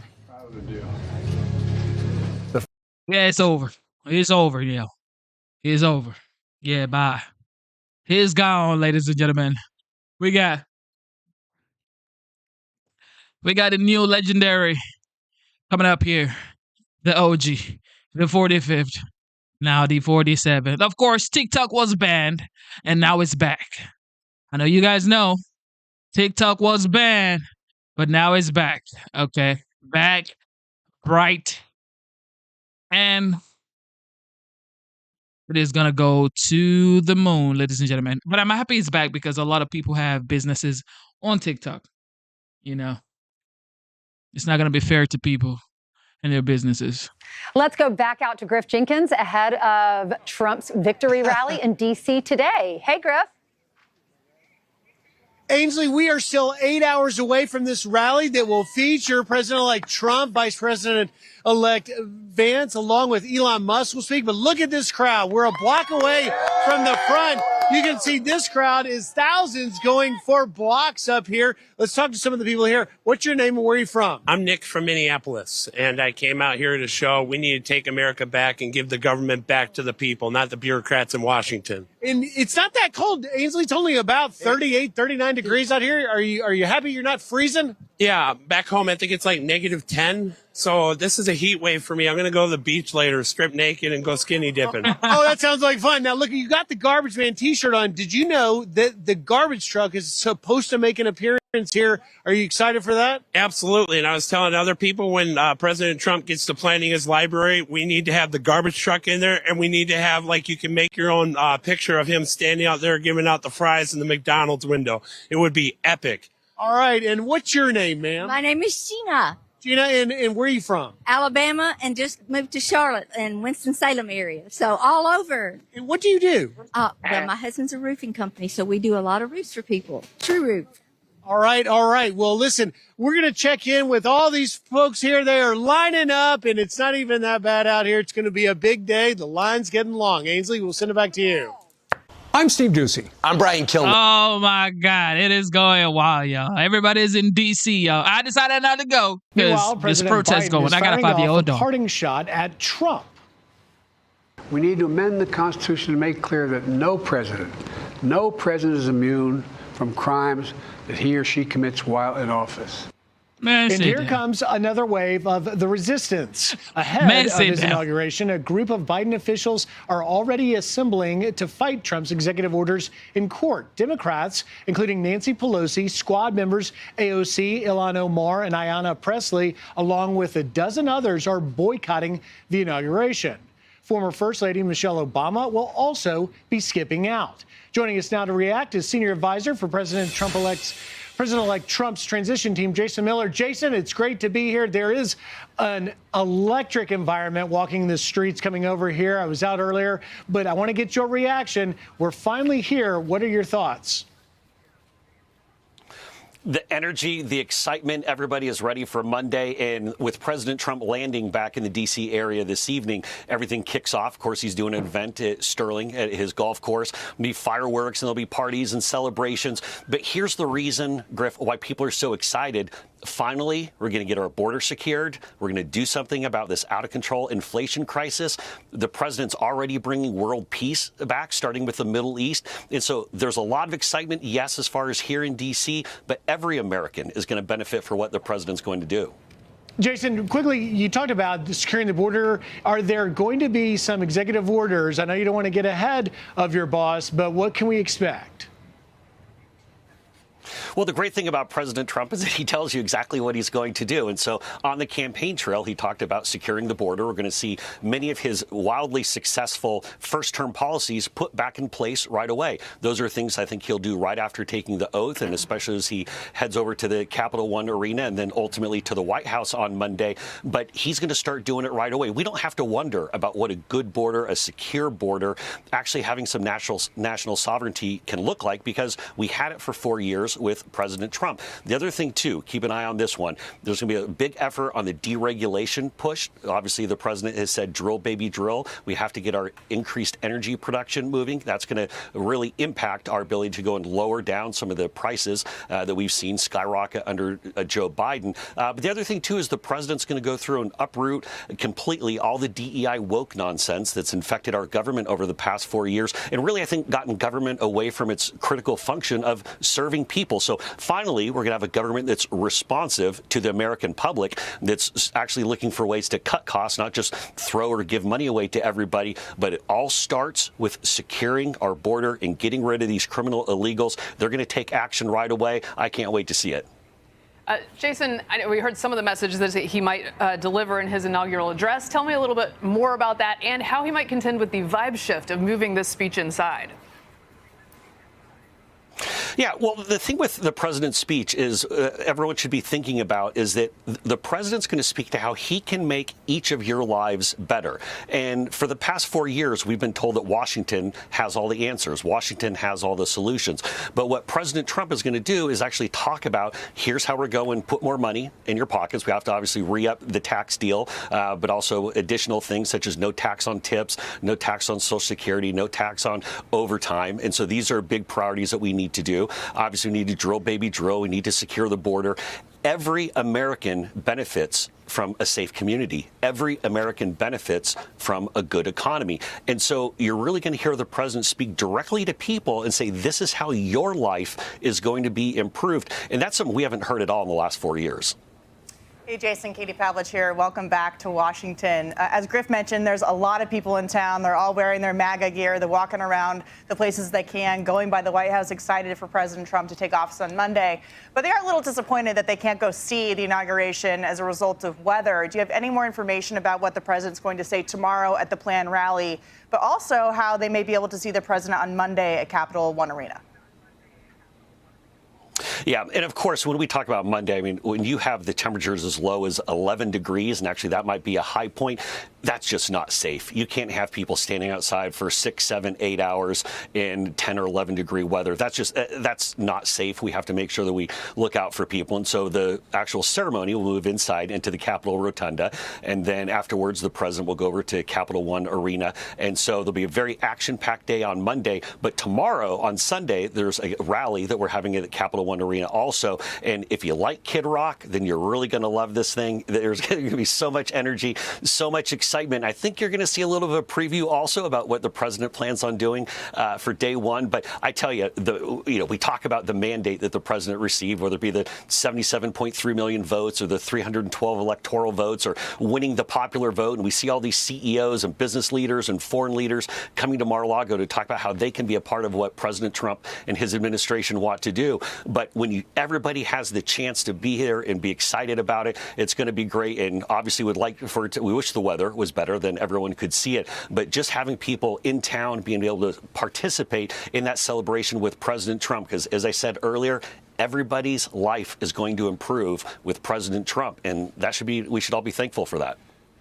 Jason Ben Domenech here. Congratulations, obviously, on your victory. I do want to ask you, though, about some of these confirmation hearings that have already begun. Particularly, I would like to ask you about some of the wavering Republicans that you see in the Senate. Obviously, Joe Biden got the support of all Democrats for all of his cabinet appointees back 4 years ago. Yet there seem to be some people who are wavering. I think particularly about Mitch McConnell, potentially, as it relates to someone like Tulsi Gabbard. Some of the questions that have been raised about some of these other cabinet nominees. Are you at all concerned about any of the Republican senators perhaps taking the opportunity to gain the appreciation of the resistance or the New York Times as opposed to going along with the clear mandate that Donald Trump has for his agenda? I'm not, and I'm going to tell you why. I sound a little bit like a broken record on this one, but for weeks I've been saying that President Trump has picked the absolute best people for each of these positions. And once people go into those hearings, we saw what Pete Hegseth was able to do. We saw what Pam Bondi was able to do. We saw Scott Bessent deliver. We saw Kristi Noem just yesterday. These are some very, very high-powered, sharp, sophisticated individuals who I think are impressive. And once they get there, a couple things. Number one, you see their grasp on the issues, the strength they have, the abilities they have as communicators. Here's the other thing, though. you notice a lot of Democrats reflect or talk about the meetings, the one-on-one meetings they've had with these nominees. These guys have been working very hard. I think Bobby Kennedy is up at 53 or 54 individual meetings with senators. That makes a big deal. And he's met with a lot of Democrats as well, because when you have the chance to sit down and speak with them, then it makes these Democrat senators realize, or even some of the Republicans, you know what, now I understand why President Trump picked them, because they are the best for this job. So once we get to the hearings, once they're able to present their case and show the American public what they can do, then I think everyone is going to go just as well as it has this past week, which I'm really proud of what these guys have done this past week. Jason, I want to ask you a little bit about the nitty-gritty. You're hanging with everybody. The scene has changed. There's an indoor venue. There aren't that many chances to see the president. What's the jockeying look like on the ground for position here? Tell me the tidbits. But I'm not getting in the middle of this one. I tell you, I have a house full of folks who've flown in from California and other places, and even from other countries. And I've had a couple of those tough phone calls myself. I'd tell my father-in-law that he can't come to the swearing in, and so you can imagine.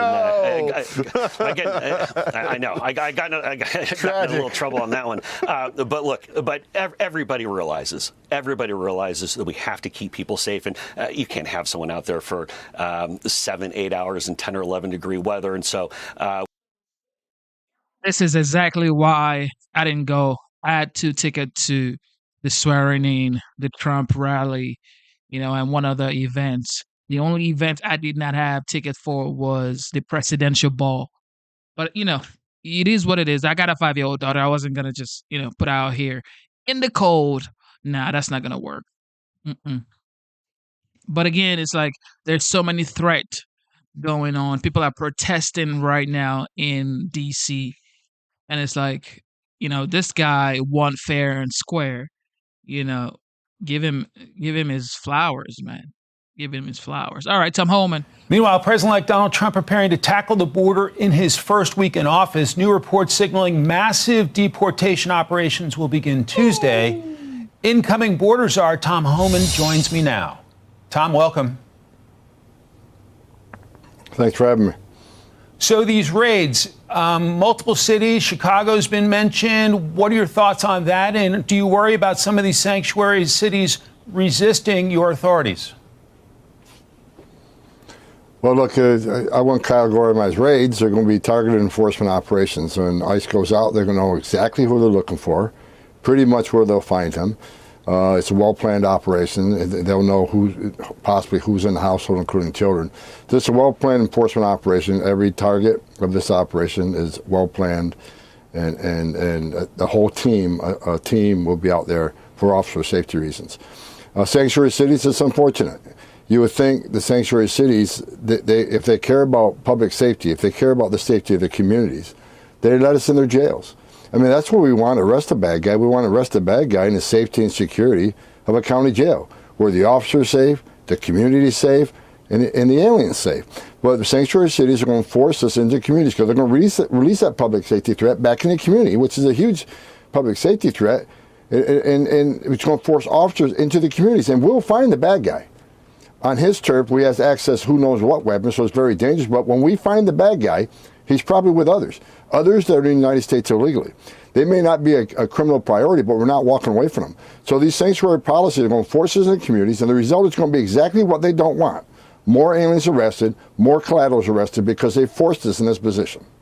We know from public opinion that people want deportations of those who violate the law, who commit crimes while they're here illegally.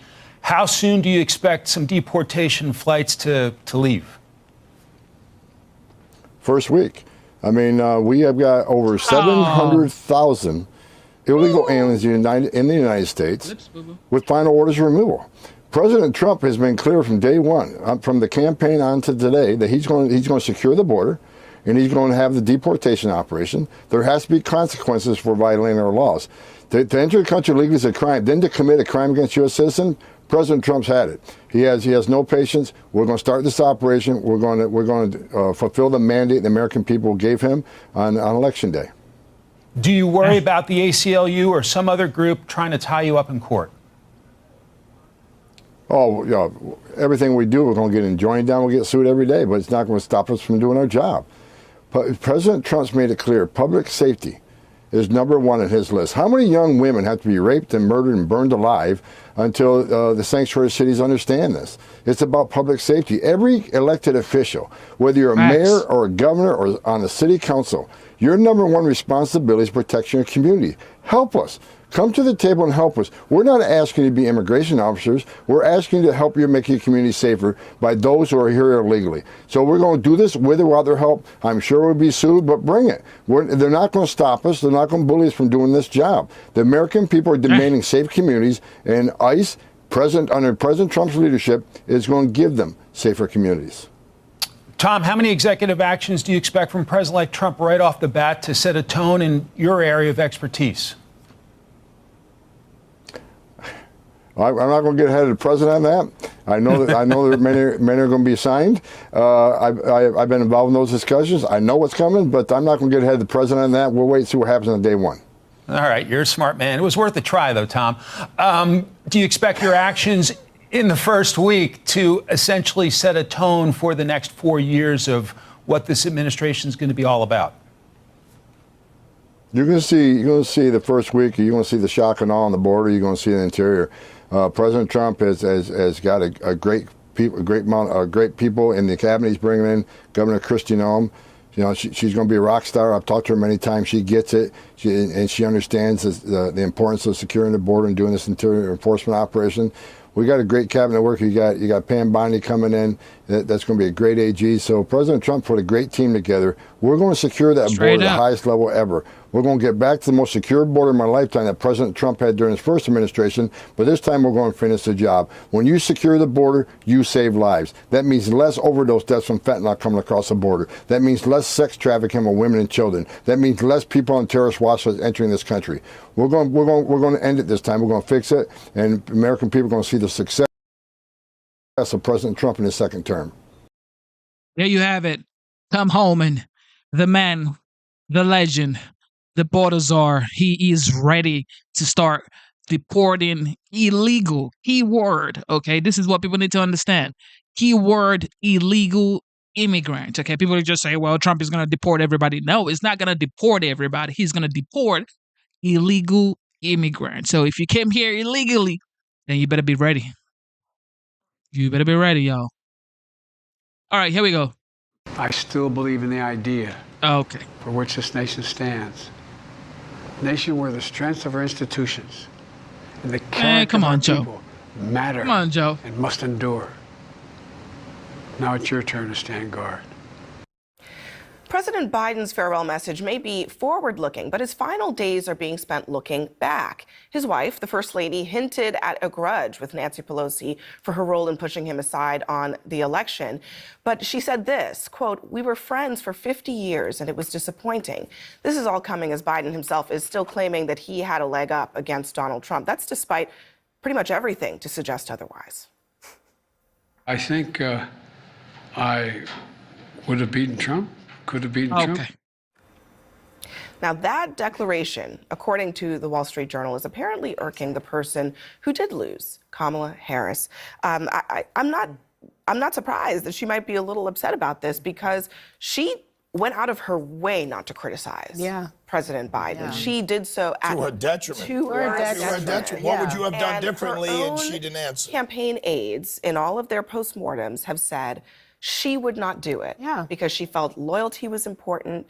She felt that this was an attempt to sort of drag her into attacking her boss. Man. Yeah, the biggest lesson that I think I'm learning, and especially when I watched Jimmy Carter's funeral, I think that energy that she had was what she probably wanted to give without it being so emotional. Her energy was like, I don't fool with none of y'all. Like, I'm done with all of y'all. Her husband grabs her hand and touches her like, babe, forgive me. Forgive me. But she's like he just, the look that he gave her, and look, it was, we got this, I'm not dealing with these people. It's me and you. I'm right here. I'm protecting you. But her hurt is palpable. And what her lesson has to be in this is that one of two things have to happen. We are all learning, and the Democratic Party needs to take a lesson. We can agree to disagree, and it's business. We got to take the emotion out of it. And I feel like so many times there are so many emotional people on the Democratic side. Republicans can be emotional, but I almost feel as if it's just for the play of it, the circumstances of it. I'm not speaking as a whole, but so emotional. You can say there are things that Biden did wrong that I don't want to be a part of. And I also think it's disrespectful how they're all throwing her under the bus after the fact because there was no other viable choice. Who is throwing her under the bus? I didn't like that. Everybody. I don't like Biden saying throwing Harris under the bus. I don't appreciate Biden saying that about her when he knows that she Listen, that's a bitter she pill. went out It's of just her a way. bitter pill for him to swallow. He can't say that now. He can barely even stand on his own. He was not ready. It was not. Listen, I he agree with her would not have loyalty. won. I agree with her loyalty. Reading the tea leaves. I disagree with her loyalty. It seems what happened is he stepped out of the race under all this pressure, and it seemed like President Obama, President Clinton, Nancy Pelosi wanted some sort of a choosing mechanism, and Biden said, okay, you're throwing me out, I'm putting the person I want in. I feel bad for Biden, honestly, So do I. because that man's delusional. So either he is really out of it, or he is still being lied to by people around him who are telling him, you could have won, sir. No, you could not have won. And Kamala Harris was not the reason he lost. Obama was not the reason he lost. Nancy Pelosi was not the reason he lost. Oh, she if was. there's not going to be any Yeah, introspection, these races are won by three things: candidate, message, and policy. He's got to take.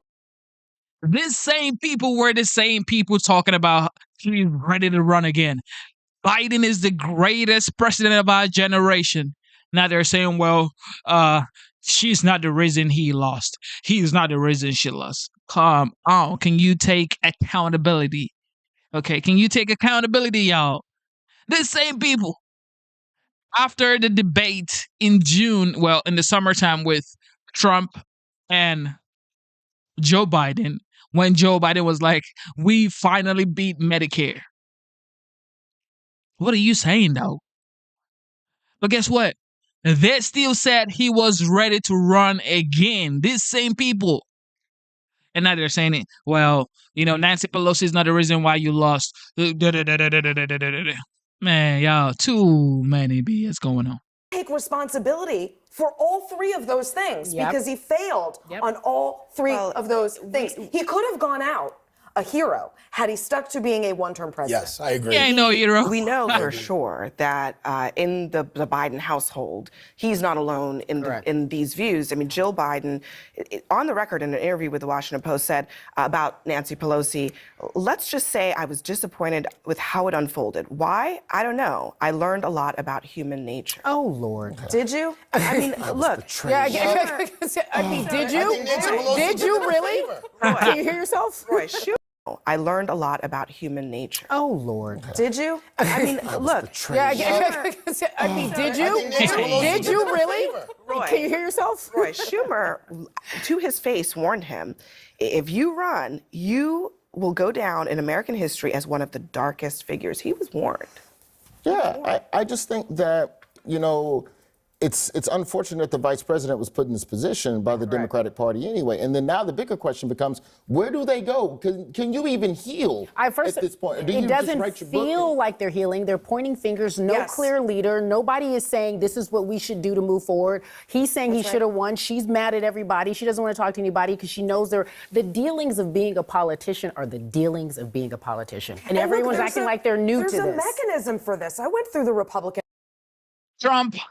Trump has demolished the Democratic Party. Trump demolished the Democrat Party. I mean, take a look at what CNN is doing right now. They can't even put a sentence together. It's like, well, he's blaming her, she's blaming him, they're blaming them. It's like, he demolished the Democrats. This is legendary, yo. And he's not even president yet. Autopsy. I worked on that autopsy. When you look at the mistakes you've made, you can improve and go on from there. I don't see anyone talking. What autopsy guy? An autopsy. I worked on that autopsy. What does autopsy have to do with Republican and Democrat campaign politics? Because she knows the dealings of being a politician are the dealings of being a politician. And everyone's acting like they're new to this. There's a mechanism for this. I went through the Republican autopsy. I worked on that autopsy. When you look at the mistakes you've made, you can improve and go on from there. I don't see anyone talking about how to exactly like a full hygiene, like break it down from top to bottom. I think they are going to do that. But I think one of the other pitfalls for them is that a lot of Democrats are now saying, well, there was nothing we could have done.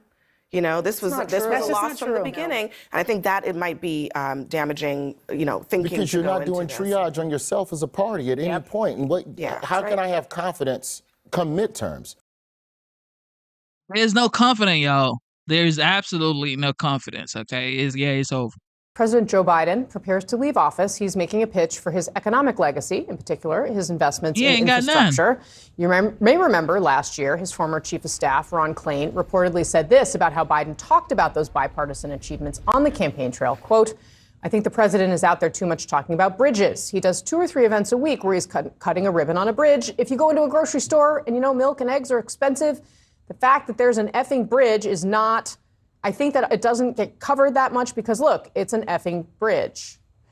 And yet, in the final days of his presidency, Biden has kept coming back to bridges. The mistake we made was, I think I made, was not getting our allies to acknowledge that the Democrats did this. So, for example, build a new $1 billion bridge over a river. We'll call it the Democratic Bridge, figuratively speaking. Talk about who put it together. Let people know that this was something the Democrats did. I almost spent too much time on the policy, not enough time on the politics. And new this morning, the New York Times reporting on a private and reportedly emotional meeting between Senate Democratic leader Chuck Schumer and President Biden that happened on July 13th. That was a little over 2 weeks after Biden's disastrous debate performance. The Times reporting that Schumer told the president, quote, if you run and you lose to Trump and we lose the Senate and we don't get back the House, that 50 years of amazing, beautiful work goes out the window, Mr. Schumer said. But worse, you go down in American history as one of the darkest figures. And he would end with a directive. If I were you, Mr. Schumer said, I wouldn't run. And I'm urging you not to run. Joining us now is Democratic Senator Ron Wyden of Oregon. He is the ranking member on the Senate Finance Committee and also the author of the new book, It Takes Chutzpah, How to Fight Fearlessly for Progressive Change. There we go. Senator, good morning. Thank you so much for being here. Thanks for having me back. Congratulations on the book. I do want to start with this new bombshell at New York Times reporting and a little bit more of what they put into their story. It was July 13th, 2024, a humid summer afternoon just before 4. Mr. Schumer, the Democratic leader of the Senate, was about to make a blunt case to Mr. Biden that he needed to drop his bid for a second term. If there were a secret ballot among Democratic senators, Mr. Schumer would tell the president no more than 5 would say he should continue running. What is your reaction to this? And did you feel at this time that the president should have stopped his bid? Well, first of all, Chuck Schumer and Joe Biden have a long relationship. Chuck was a credible and persuasive connection because they go back to the years working on Judiciary Committee issues. That was a real common bond for them. So I think that was the right move for Senate Democrats to reach out through Senator Schumer. I will tell you, and I've thought a lot about this too. I'm having town hall meetings this weekend at home. I've had 1,100 of them. And I've said to my staff, the day that I can't do these open to all town hall meetings, stand there, take unscripted questions for an hour and a half, I've got to do something else. And clearly that was part of this. I think that the White House hadn't had Joe Biden out there doing those kinds of sessions, and we saw the consequences. Did you feel at the time when Biden was still running for president before that debate performance that he was up to the job? Did you have any concerns ahead of time? During the first days of the term, we worked very closely together, and he was on the program. You know, I wrote the biggest investment in fighting climate change in American history. It's in the book, Taking the Long Game. President Biden was with us every single step of the way. Okay, here we go. He said we're going to reward people who reduce carbon. We're going to have an effort to lower energy prices. It stood together. He was all in. But clearly, after that big package went through in the first couple of years, I think he was not out on the trail as much, not in part of those spontaneous discussions, and it showed. Do you blame him for Democrats losing the White House? Do you blame his Yes. decision to run for re-election? Look, this was very personal, and everybody understood it. Obviously, it would have been better if he had made the judgment earlier, because on certain kinds of issues, like food prices, for example, there was discussion about what to talk about. I told everybody the focus has to be on those issues where the second word is bill. It might be medical bill, it might be gas bill, it might be rent bill. That's what people are talking about. We're dealing with inflation. That message got lost. Did you know that Schumer had this meeting? Was this done with the knowledge of your colleagues and the support of Generally, your colleagues? I mean, certainly Senator Schumer talks to all of us. The big joke is he knows all of our phone numbers by heart. So yes, there was no question that he was going to do this, that he was the person to do it. Those years of working together, particularly on judicial issues and the judiciary committees, made him a good fit for it. And you were supportive of it? Yes. The president-elect is seeing more positive ratings heading into his second inauguration than he did the first time around. According to a new CNN poll, 46% of Americans view Trump favorably. That's his best number since just after the 2016 election. The same survey determined President Joe Biden's approval rating sits at a low of 36% right now. Despite that, he is defending his administration's record in a new exit interview. I got a lot of criticism, understandably. We've invested more in red states than blue states. That's in this book. That's in this report. Well, for two reasons. One, red states really screwed up in terms of the way they handle their economy and the way they handle manufacturing, and the way they handle access to supply chains. Joining us now to discuss, because it's Smirconish. Oh my goodness, this folks right here doing way too much. Yeah, they're doing way too much, man. Biden, it's over. It's Is over, he right? Biden. Well, of course he's right, but the part that he didn't mention is that both parties are participating in this oligarchy. There's gambling in the casino. The corruption didn't start with Donald Trump. He's just less bashful about it than most. But the fact is that President Biden was president for 4 years. You didn't see him advance legislation for campaign finance reform. You didn't see him take up the mantle of getting money out of politics. Kamala Harris raised $1 billion in a month. So for him to say, oh, wait, I'm warning about the oligarchy, of course he's right. But it's a little too late. That's what I say. I mean, I think you're probably right about most of that. But what is happening right now is that a handful of major companies and the ones that the men that lead them are saying in the next 4 years is going to be a make or break for AI. And the person who gets closest to Donald Trump the fastest and gives him the most money is going to win that race. That's extraordinary to think about. You know, we celebrate in America the American dream. It's our number one export. Zuck was a college student once. Look what he's created, how many jobs, how much taxes has he paid. Elon Musk, maybe the most successful entrepreneur in history, another aspect of the American dream, just showing you what can happen. We should be celebrating this. And by the way, that message that Biden put out there, that was Harris's probably number one message during the election. How'd that work for her? Not so well. We should be celebrating this right here. Mark Zuckerberg, he has employed millions of people. I mean, you may not have employed them personally on the Meta or Instagram or whatever platform he has, WhatsApp. However, there are people using Meta platform, Facebook, Instagram, WhatsApp, that have employed hundreds of thousands of people. So if he did not create those platforms, well, he bought Instagram and WhatsApp, but he created Facebook. So think about it. If he did not create these platforms, how do you think a lot of people would have businesses? A lot of people do Facebook sales, okay? WhatsApp, they do like group chat, like there's so many businesses on WhatsApp, on Instagram, on Facebook. So you got to respect what this guy has built. And you got to respect Elon Musk. Elon Musk was born in South Africa. Okay, Pretoria, South Africa. He wasn't born in the United States. And this man is known to be one of the greatest, if not the greatest entrepreneur of all time. Some people even call him the greatest innovator of all time. Come on, man. Come on, y'all. Look at him. The guy on the right. Kevin O'Leary is making points, and the guy on the right is just like, you have nothing to say. This is called the American dream. And that's why everybody tries to come in here to the United States. And that's why I came here. I ain't gonna cap. I came to the United States because of the American dream, and I followed the law. Okay? I came in, I went through Homeland Security, I went through USCIS to become a United States citizen. It took me 5 years to become a United States citizen. So come on, this is the greatest nation in the world. So y'all better get in line. Well, you think that was her number one message? I think so. I don't think so. I think no. Remember, she said I agree. We have Trump coming and all the bad things about concentration of wealth. Americans appreciate the ability to pursue the American dream every day, and we do not push down on success ever. So yes, Musk is rich. So what? Zuck, I don't think rich, the issue is how and rich everybody they are. else comes to this country almost drowning in rivers or getting cut under barbed wires to get in here to pursue their dream.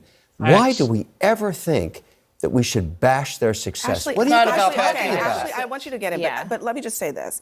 It is not about how rich they are. Exactly. Just to observe what he's They're not talking rich about. enough, is that what you're saying? No. I'm saying that actually what got them there, Mark Zuckerberg, Sam Altman, Jeff Bezos, they all got to where they are because they came up with good ideas. They built good businesses. Let's punish them. And no. And they did so largely without having to do what they are doing now. The fact that they have to do it now, I think, actually is a change for them. They were not going to Washington themselves groveling toward the political leaders to try to keep their businesses afloat. Yeah, they were disruptors. I hear you that this did not just start with Donald Trump. And I don't actually think that was Kamala Harris's message. And I actually think when I listened to this, I thought Joe Biden was literally trying to pass the torch and give a nod to Democrats about maybe we should have rethought and not just run down my list of accomplishments of all the great things I did, but also talk about to whom? To the next generation of leaders and talk about probably I don't think he was doing it to Gavin Newsom, but he was saying to the American people, the American dream is real, and if you work hard, you should be able to prosper, but everybody should play by the same rules, and it shouldn't just be billionaires get to continue to expand their wealth while the working class Americans that so many Democrats acknowledge they weren't able to say on the billionaire front. I don't think. I think it's hard to say that Joe Biden was punishing them when Jeff Bezos was famously at one of the more recent state dinners in the Biden White House, when Bezos and SpaceX, Elon Musk's company have all of these contracts with the Biden administration agencies. So it's hard for me to know how he was punishing them. But to me, let's go back. I'd like to go back big picture to this address today. I don't think it was an address for today. I think it was an address for history and posterity and how the Biden administration is going to be seen. I don't think the 36% approval is going to be affected in the short term, one iota, by this farewell speech. But I do think that we are going to study it and the things he said. And he was passing the torch, not to Gavin Newsom, not to an elected official. He was passing the torch. He told the American people that we are the keepers of the flame when he talked about the Statue of Liberty and that analogy that he made. He also talked about how so many of the things he did are going to grow and bloom in decades to come. How do you think I think that's going to be the case. How do you think history's going to treat his foreign policy, his Bidenomics? How do you think he's going to be treated? Pardoning his son, the Biden brand name. Do you think a single Biden can get on the board of the Smithsonian? I don't think you can argue against pardoning the son when you supported a felon. You see, that to me, you lose the moral authority there. How do you feel about the Biden brand? How did he help his family? It's worse than Nixon for him. You're going to talk to me about helping the family when Jared Kushner got $2 billion from the Saudis? Yeah. So one of the things, I think that one of the things that we have to be mindful here is that all politicians play this game where they say the rich, especially with Democrats, the rich should pay their fair share. And Josh is right. Joe Biden has been in office, and the rich have only gotten richer under Joe Biden. It happens, though, under every single president, whether it's Republican or Democrat. It is just Democrats. Their mantra is that the rich should pay more. I thought that for Biden's speech. Now, Biden came into the White House with a lot of promise. He's been in office since about the same time as I think the Ford Pinto was an actual vehicle. That was back in the 70s. He came in office with these number of years of experience. And what you saw during the Biden administration, unfortunately for him and unfortunately for Democrats, was a lot of underperformance. I thought that they thought the 2020 midterms where Biden was dark Brandon, they saw success. Kamala Harris was out as the abortion czar. All of that was supposed to help Joe Biden, and then we get to June, and then we get to July of this year, and the bottom fell out of it for Joe Biden. So I don't think attacking the 1% of the rich is really going to help Joe Biden. It's not about, Kevin, it's not about not letting people get rich. It's about not letting rich people control the political process and not having our politicians captured by those rich people such that they can't institute regulation and common sense laws to make sure that the people at the top don't abuse the people at the bottom. And our system in Washington is broken. That's fair. It's all fair, but half the country's still wondering how Joe Biden got rich. Yeah, okay, so here... How did he get rich? But if Joe Biden got rich... How did he get rich? How did he get rich, y'all? How did Joe Biden get rich? Somebody put it in the chat. Michelle Obama. Put it in the chat, y'all. Not going high. She's done. You know, it's an insult to the office of the presidency. It doesn't matter who's the president. This is a tradition that's been around for over 100 years. You shouldn't do this. Tell that to Donald Trump. Yeah. It doesn't matter who Donald Trump or who isn't. It's the president of the United States. No. He didn't show up. I'm saying he didn't show up at all. I don't. And he was actually. I don't agree with that either. Lady, you should always show for the office. 8 years ago. Doesn't matter. Then you should say Donald should have shown. Everybody should show up for funerals and for inaugurations. Period. I don't really care whether she's there all that much. I mean, she can make her travel decisions. I do think this is part of a pattern of these little petty snubs. This is one. Kamala Harris won't invite J.D. Vance's wife and kids over to the Naval Observatory where she's moving children into. They'd never been in it before. A clear sort of petty snub. Then when she tweeted out the picture of the Carter funeral, she clearly cropped out Trump out of the picture. I think she didn't crop it. That was a picture that the Carter family released. Okay, well, he was behind a pillar, but yes, he was not in the photo. Look, you can blame it on Trump and say, well, he treated Biden terribly, and I agree. I think Biden should have gone to the inaugural, or Trump should have gone to Biden's inaugural as well. I don't care whether she comes or not, but I do think some of this pettiness is beneath. Can I just on the Kamala Harris of it all? Let me just play. Not to explain it. She can do what she wants. She's the vice president. But here's what J.D. Vance has said about her. It's that Kamala Harris is so asleep at the wheel that she won't even do an investigation into what happened. And she wants to yell at Donald Trump because he showed up. She can go to hell. But while we're not garbage for thinking that Kamala Harris has done a bad job, I think in a couple days the voters in New Hampshire are going to take out the trash in Washington, D.C., and that person's name is Kamala Harris. Okay, Michelle Obama represents me, and I'm glad that she's not. Like, if she doesn't want to go, don't go. I hear it, but I just feel like she has gone high. She's gone very high for a very long time, and I have said on the show before, when they go low, we need to match energy. We are in a different era of politics. Also, Donald Trump doesn't want Michelle Obama at his inauguration, so he doesn't care. Like, let that be his day. He won. Go govern. Michelle Obama, go live your best life. Represent the 92 of us who stood up for Kamala Harris. And if Kamala Harris has been more than graceful with presiding over the certification of the election, with showing up. I mean, you laugh, but like the last time that happened, remember the whole Capitol was on fire. Crap was smeared on the wall. I'm just saying, she has it's not no laugh. functional It's role not. in it. It's like your laugh is ministerial. Your laugh is diminishing sometimes your points because if you just remember 4 years ago, we just didn't even have any of those things. We didn't have the sitting president come to the inauguration, let alone a first lady from 8 years ago. So Michelle Obama, go live your best life. I would just quickly throw in here, she's a human being. She may be sick, and that is an element. Why don't you say that then? I don't know, and it's none of my business. But she can make a decision. And the second thing to say is I think there are a lot of people, to pick up on Ashley's point, who probably feel like, you know what? I really don't like Donald Trump. I don't like the way that I've been spoken about. I don't like the way I've been spoken What about to. the office I of the don't like the presidency? kind of racial animus that's involved in so many of this Man, stuff. please. And so maybe she doesn't want to go. Her husband, Okay. on the other hand, the former president, is doing just what you guys suggest and sticking with the formality and the tradition. But I think she has the right. Hillary should go, not go either. I mean, look, the spouses are doing what they want. I mean, Melania Trump didn't go to the White House when the Bidens invited Trump just this past fall.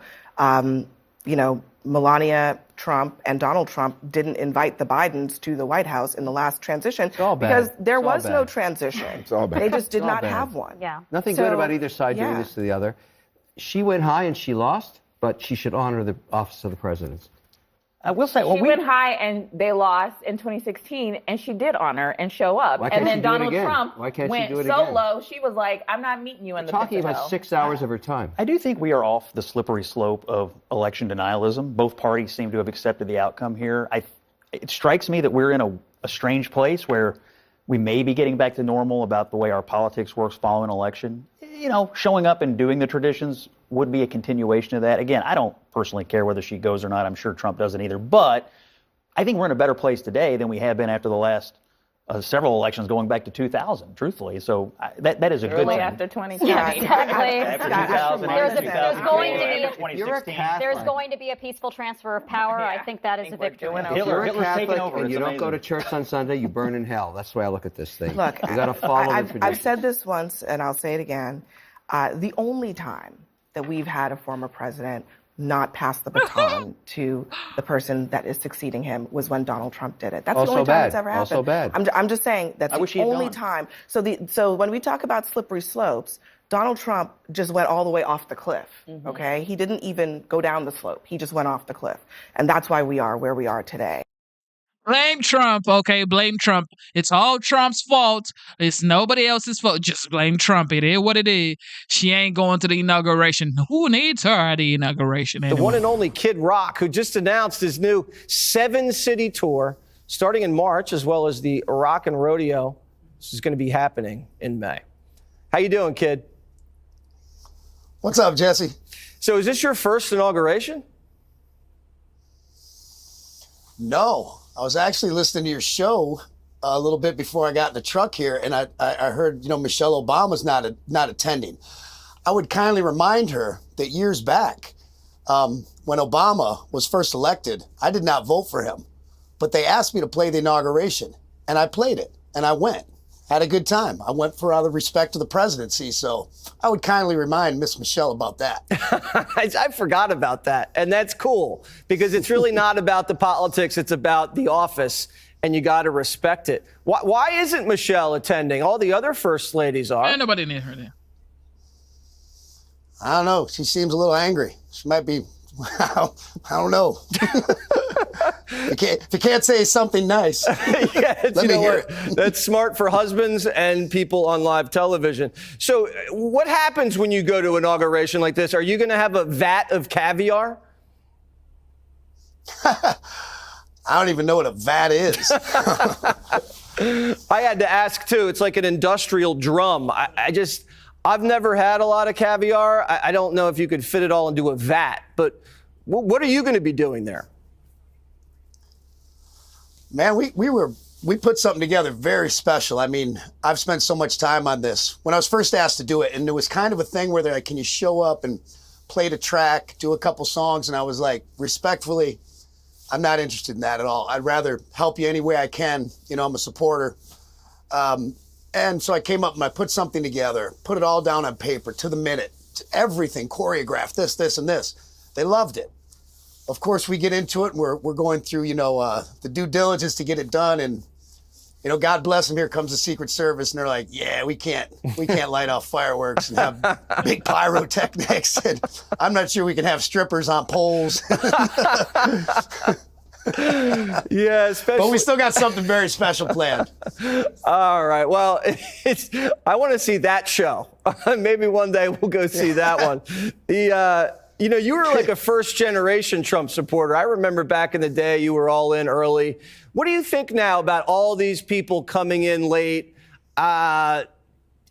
at the inauguration, these CEOs, these musicians. How do you feel about that? I mean, welcome to the party. It's kind of funny watching everybody jump on the Bozak, as we call it.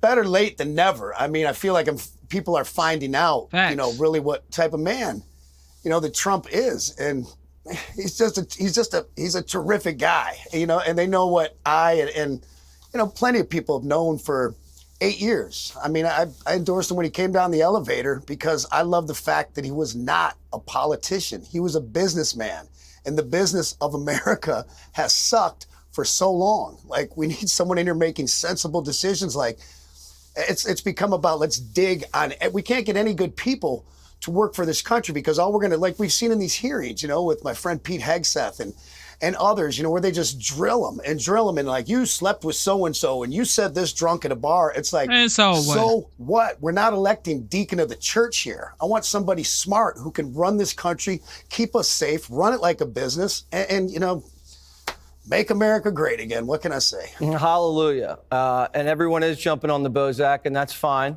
Better late than never, as you said. My producers, kid, keep telling me it's your birthday tomorrow. Now, I have a strict rule for men that men don't ever wish another man happy birthday. I just don't think it's appropriate. You know what I don't think's appropriate? Yeah. If I could say this with all due love and respect. Yeah. Is birthdays, holidays. I've been trying to figure out how to say this for years. I'm going to sound like such a jerk, but I got to say it. I think people will agree with me. Some people like myself, I'm very fortunate. I have so many good friends, so many good family. But man, when you're trying to work or spend those holidays, birthdays with friends and family, and your inbox on your phone, emails and texts is just blowing up all day with happy birthday, it's a little too much. It's a little annoying. If it means that much to you, may I employ that you send a card. Thank you. Shout out to Kid Rock. Shout out to Kid Rock. Ladies and gentlemen, thank you for tuning into the live show. You know what time it is. We've been streaming for 2 hours, 26 minutes. Like the live stream. Double tap your screen. Subscribe to the channel. And if you're having a good time, join the membership. It is $4.99 today. He came across as a human being. I learned that this was the biggest meeting of Alcoholics Anonymous ever. We had a great job. We learned that every senator drinks. I would ship them some wine to bring down the alcohol content. This was absolutely hilarious at some moments, but he's going to get confirmed. And we can move on. I like dust on boots, a guy that went and fought, saw men and women die. And I also learned today that women are in better shape in America than men. How about that? Because they're because he said it, right? Because everybody corrected him on it. Because the percentage of those coming in and being actually allocated after being tested physically, more women than men on a percentage basis. There's a lot of obesity in men. My goodness, we've learned a lot about healthcare. But don't you think Hegseth Hegseth should have known that they shouldn't serve? I think right. But you're not also trying to run the military. He is. So why would he? Obviously, he doesn't even know those stats. I'm not denigrating TV hosts. I love being on television. I think everyone and I think you should say, plus he's a TV host. Plus he's a TV host, right? No, you know what? He was articulate. Here's the key. You think every TV host should be running DOD? Being a TV host is helpful in Donald Trump's thinking. Yes. Because that is the point that she was sells making. Donald Trump and Donald Trump's policies on television, which is apparently all that counts at this. But it's not about, and this is where I get upset, I've known several people who have run the Pentagon. I think back to my friend Colin Powell. You're going to tell me he wasn't in war? 100%. Colin Powell was out there fighting in Vietnam. And you're going to suggest that this is a guy who has his own very macho ideas about what it means to be a warrior. I don't think that it's necessarily in keeping with U.S. policy with regard to women or in behavior of how we act as soldiers in combat, which is that we act within rules. And his time says, you know what, too many rules. This is about a killing machine. I think that's very upsetting to a lot of people. Okay, so we can agree. You have to be someone of service in the military, and you have to serve on TV too. You need both qualifications. Well, Actually, you don't have, actually, the only qualification of this we learned today is that you have to be a civilian. A civilian, right. and we have had to waive that in the past, but he has both. He has civilian service. He has military service. He's highly educated. And, there's not too many people in the world who have managed, 3 million people at a time. There's a whole But- team. but- There's a whole I wanna- team that manages I the wanna- Pentagon. Hold on.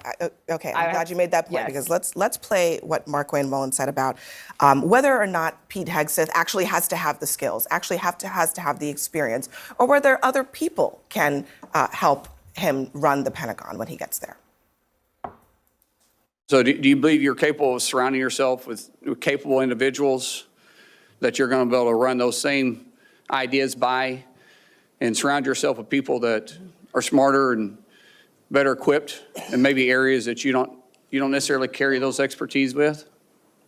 Senator, the only reason I've had success in life, to include my wonderful wife, is because of people more capable around me and having the self-confidence to empower them and say, hey, run with the ball, run with the football, take it down the field. We'll do this together. I don't care who gets the credit.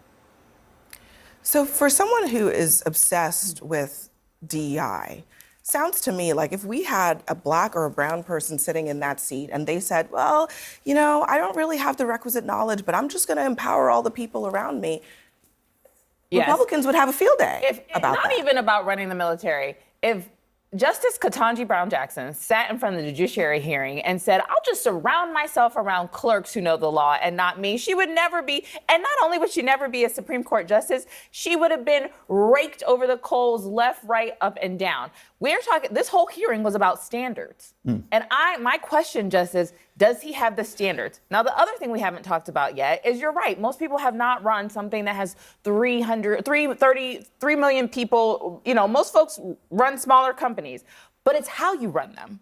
And from my understanding is that he did not run them well. He did not run their budgets well. He spent too much. And his claim is that he wants to bring spending down. But you have to understand some of the basic functions of an audit. You have to understand how to read an audit. You should have participated in an audit before if you're going to run one for the largest I don't think military. you can dispute that he was not a good manager of the finances of the nonprofits that he ran, because it's in the numbers, it's in the 990s, it's in the tax documents. I don't know that. I mean, I see what's been reported, but I also think what's been reported about him has either been terribly anonymously sourced and maybe exaggerated. Look, I understand why everybody, And also Democrats, the all of you letter all that are he upset about how this wrote went. saying that they only had $1,000 left. He wrote that letter. That was penned by Pete all the Democrats here are carping about are very upset because Please don't describe those of us who are journalists the as Democratic, Democrats. the Democratic I'm not Party, a paid Republican strategist. the I'm not a paid Democratic Democratic Party, strategist. Yeah, I don't somebody pretend like across I'm the something table. I'm not. The finish your Democratic thoughts, Party conducted itself today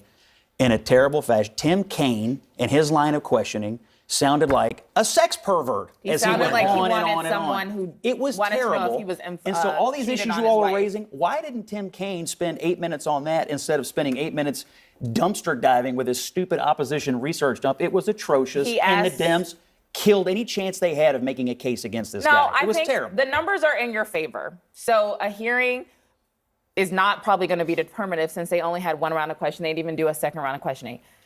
What Tim Kaine asked today is, did you cheat on your wife when you made a vow to her? And so Who what? cares? Why does that have anything Nobody to do with cares. running a man? Nobody cares about you cheating on your wife. Who cares? He ain't running for being the pastor or being the deacon of the church. This is the Department of Defense, okay? He's going to be running the Pentagon. People are going to war. He's going to be dedicated to this man that we are sending to war. He ain't no deacon or pastor, okay? He cheated on his wife. Who cares? Here we go. When you made a vow to her? Nobody cares, bro.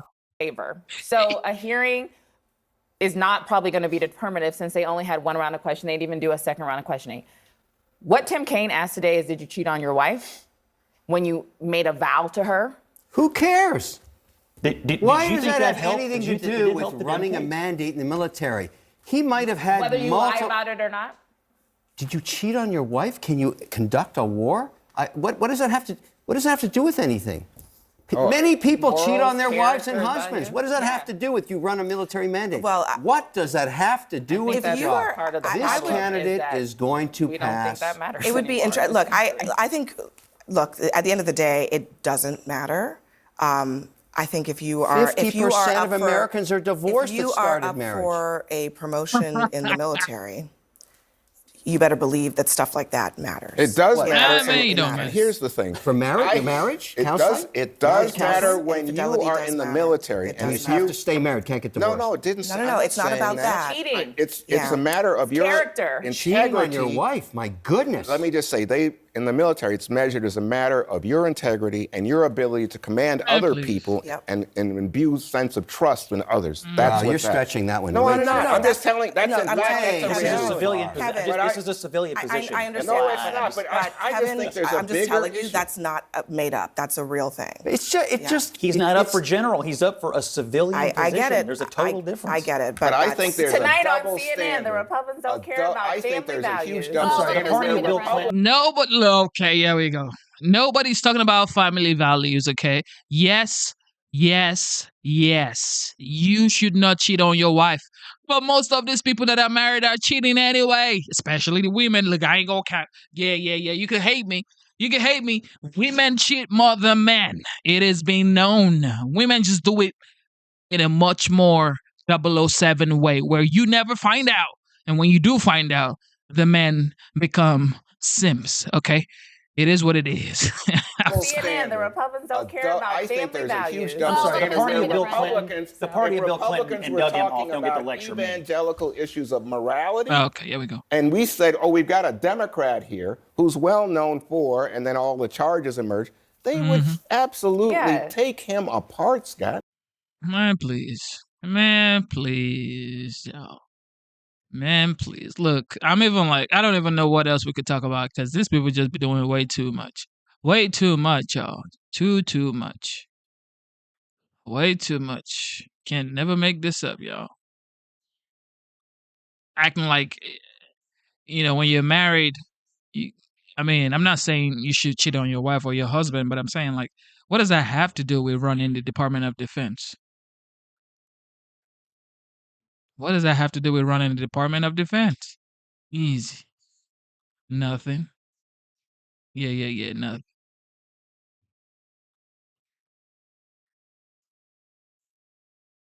Ladies and gentlemen, thank you for tuning into the live show. You know what time it is. Double tap your screen, subscribe to the channel. Donald Trump is a twice impeached convicted felon and insurrectionist here we go. who does not belong in the White House. And I will not normalize him. I don't have any respect for the people who do normalize him. I know some people have a duty to do so. Joe Biden has to be there. Kamala Harris has to be there. Hakeem Jeffries has to be there. But anyone who doesn't have to be there, don't go. And I have no problem if you don't go. This is America. Donald Trump didn't even show up for Joe Biden's inauguration when he was supposed to be contributing to a peaceful transfer of power.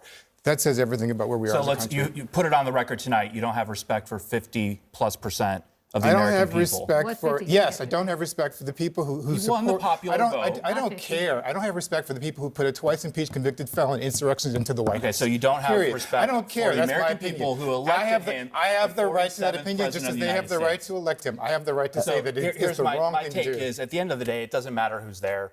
Donald Trump will be sworn in as president at noon on Monday. What I find rich in all this is Nancy Pelosi demands the respect of being called Speaker Emerita, but she can't be bothered to respect the office of the presidency and show up.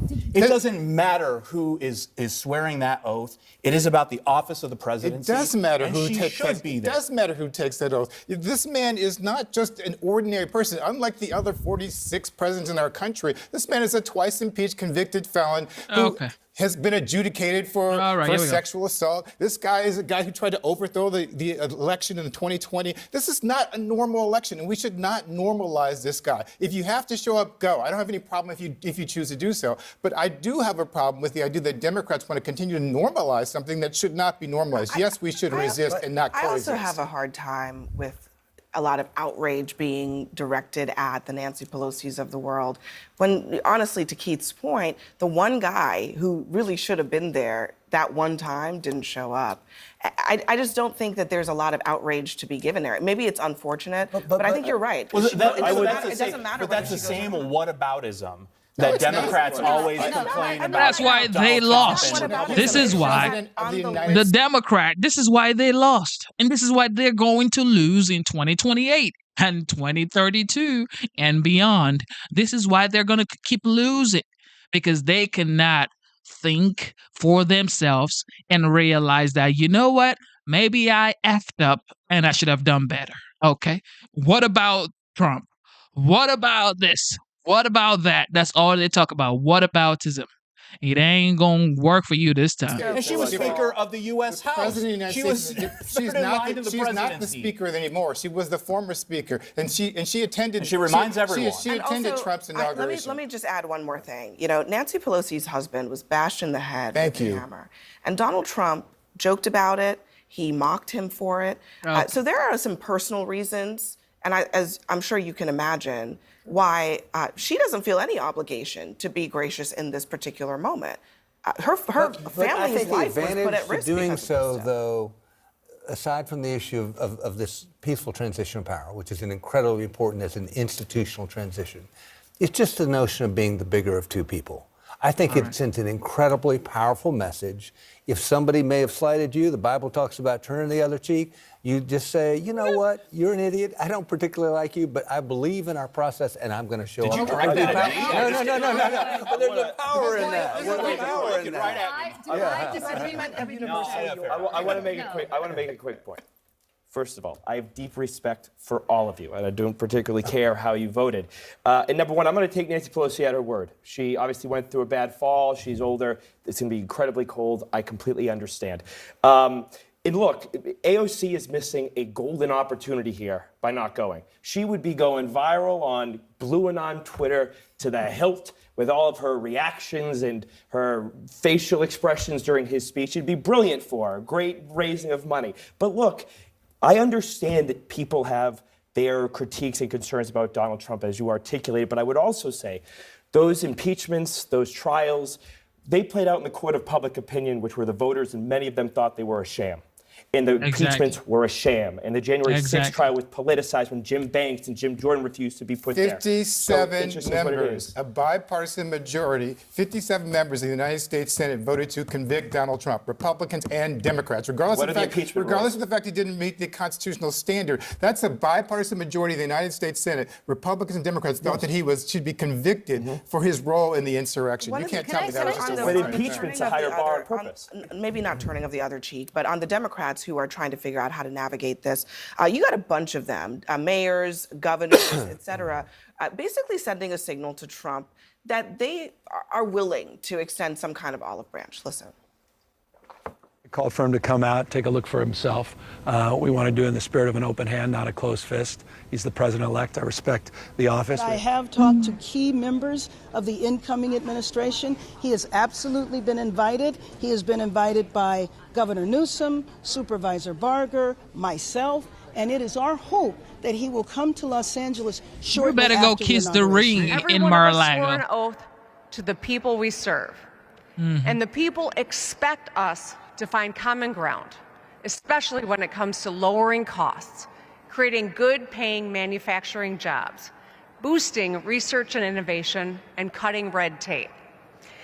Now, I don't want to pretend we're always going to agree, but I will always seek collaboration first. So they're doing it I to a gotta degree. tell you, I so disagree with this approach. I understand why Newsom's doing it. I understand why Karen Bass is doing it. They're desperate, and they understand that Trump needs them, again, to bend the knee and kiss the ring in order to get federal aid. I get it. It's kind of disgraceful that he's making them go through this process, but that's Donald Trump.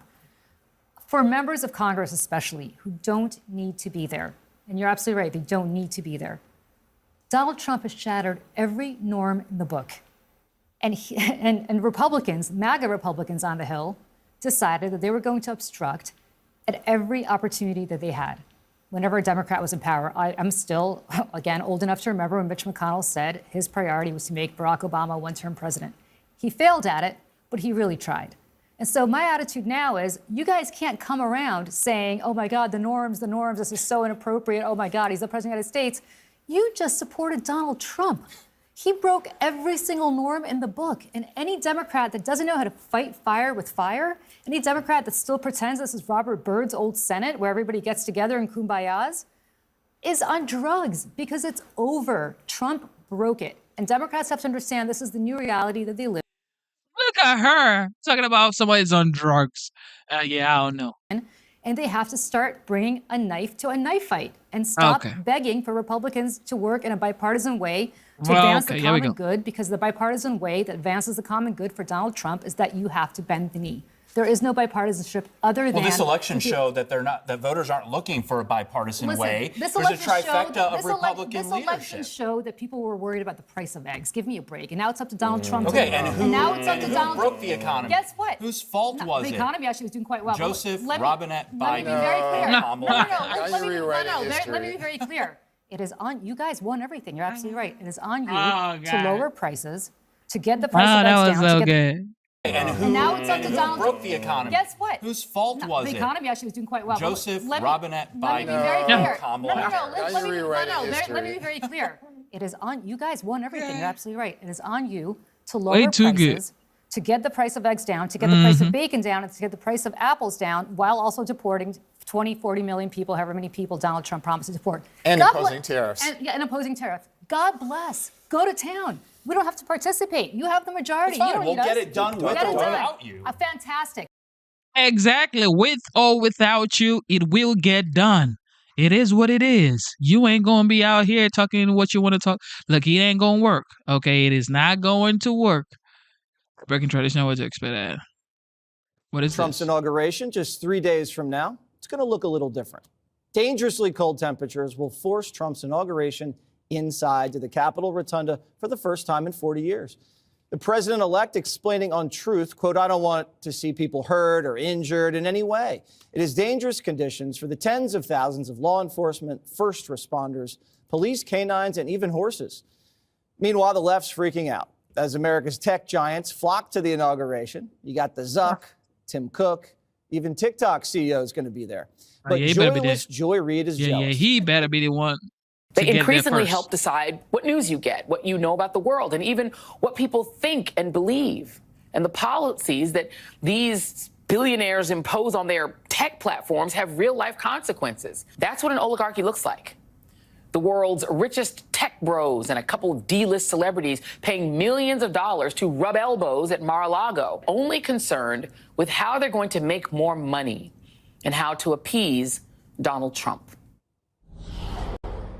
So they say, Katie, it's going to be 22 degrees, but with the wind chill factor, they always got to throw the wind chill factor in there. Yeah. It could go into the single digits. Is it weak to go inside? According to Fox Weather, it's going to be in the single digits, as you said, with wind chill. I don't think it's weak because, Obama's trying to take a victory lap here, and David Axelrod's like, oh, he doesn't want to have it outside because he's worried about crowd size. During the Obama inauguration, there were a number of people who got very sick and ill and almost hypothermic. Some people got hypothermia and had to be treated in the medical tent because it was held outside. So for the safety of everybody, it's probably a good idea. I feel sorry for a lot of people who have flown in who are excited to be there, to see this historic moment, this amazing American comeback in person. I wish they could have it outside, but it is going to be very, very cold. And because of the crowds, it would take a lot of people to get in. But to the tech CEO issue, I think they want to work with Trump. They're interested in having conversations, as the liberals often do.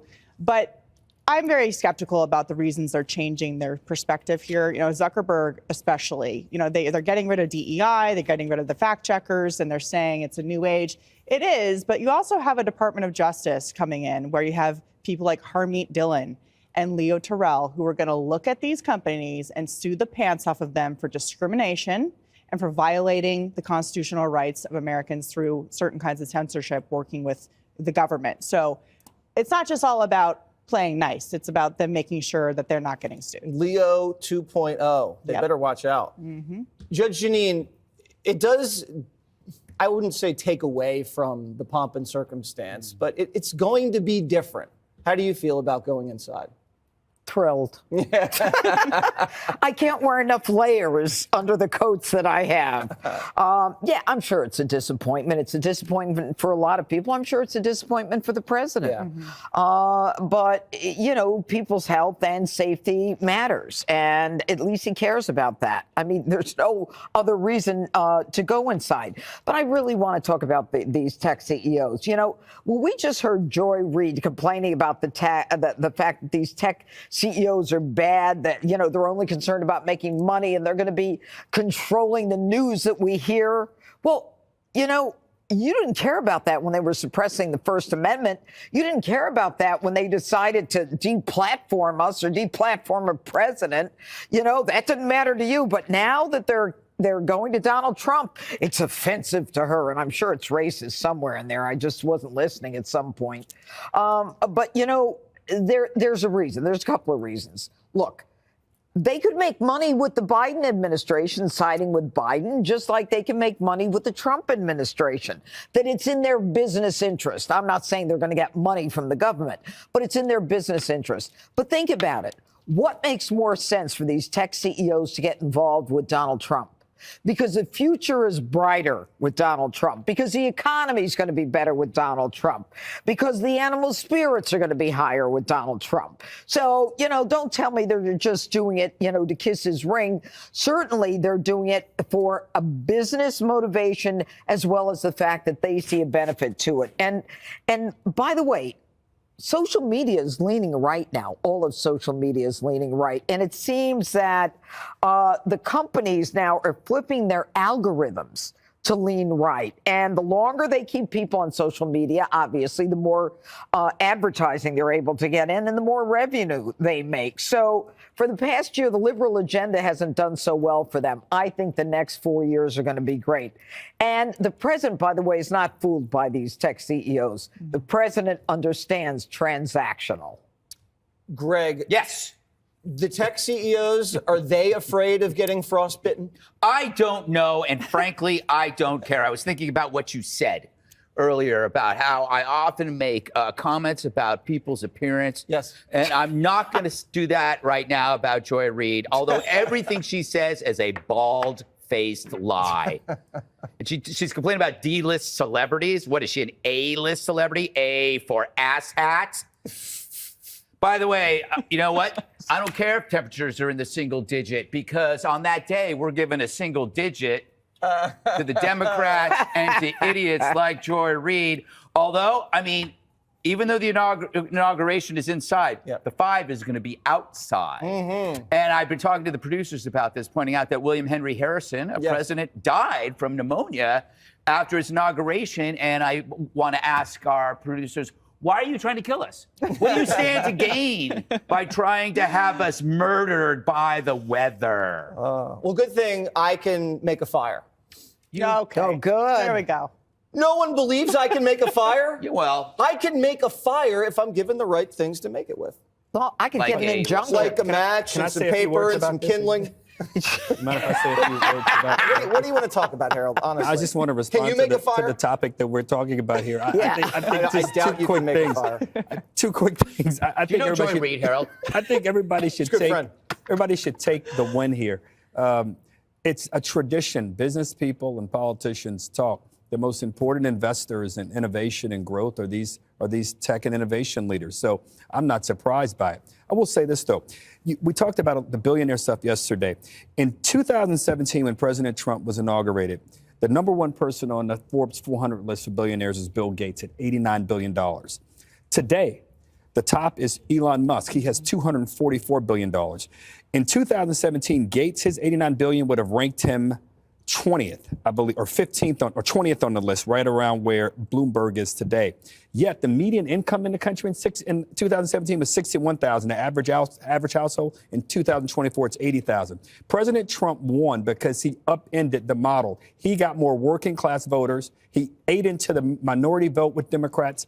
If he is to succeed, he's got to be able to represent that $80,000 a year household as much as he represents that $244 billion household, Elon Musk.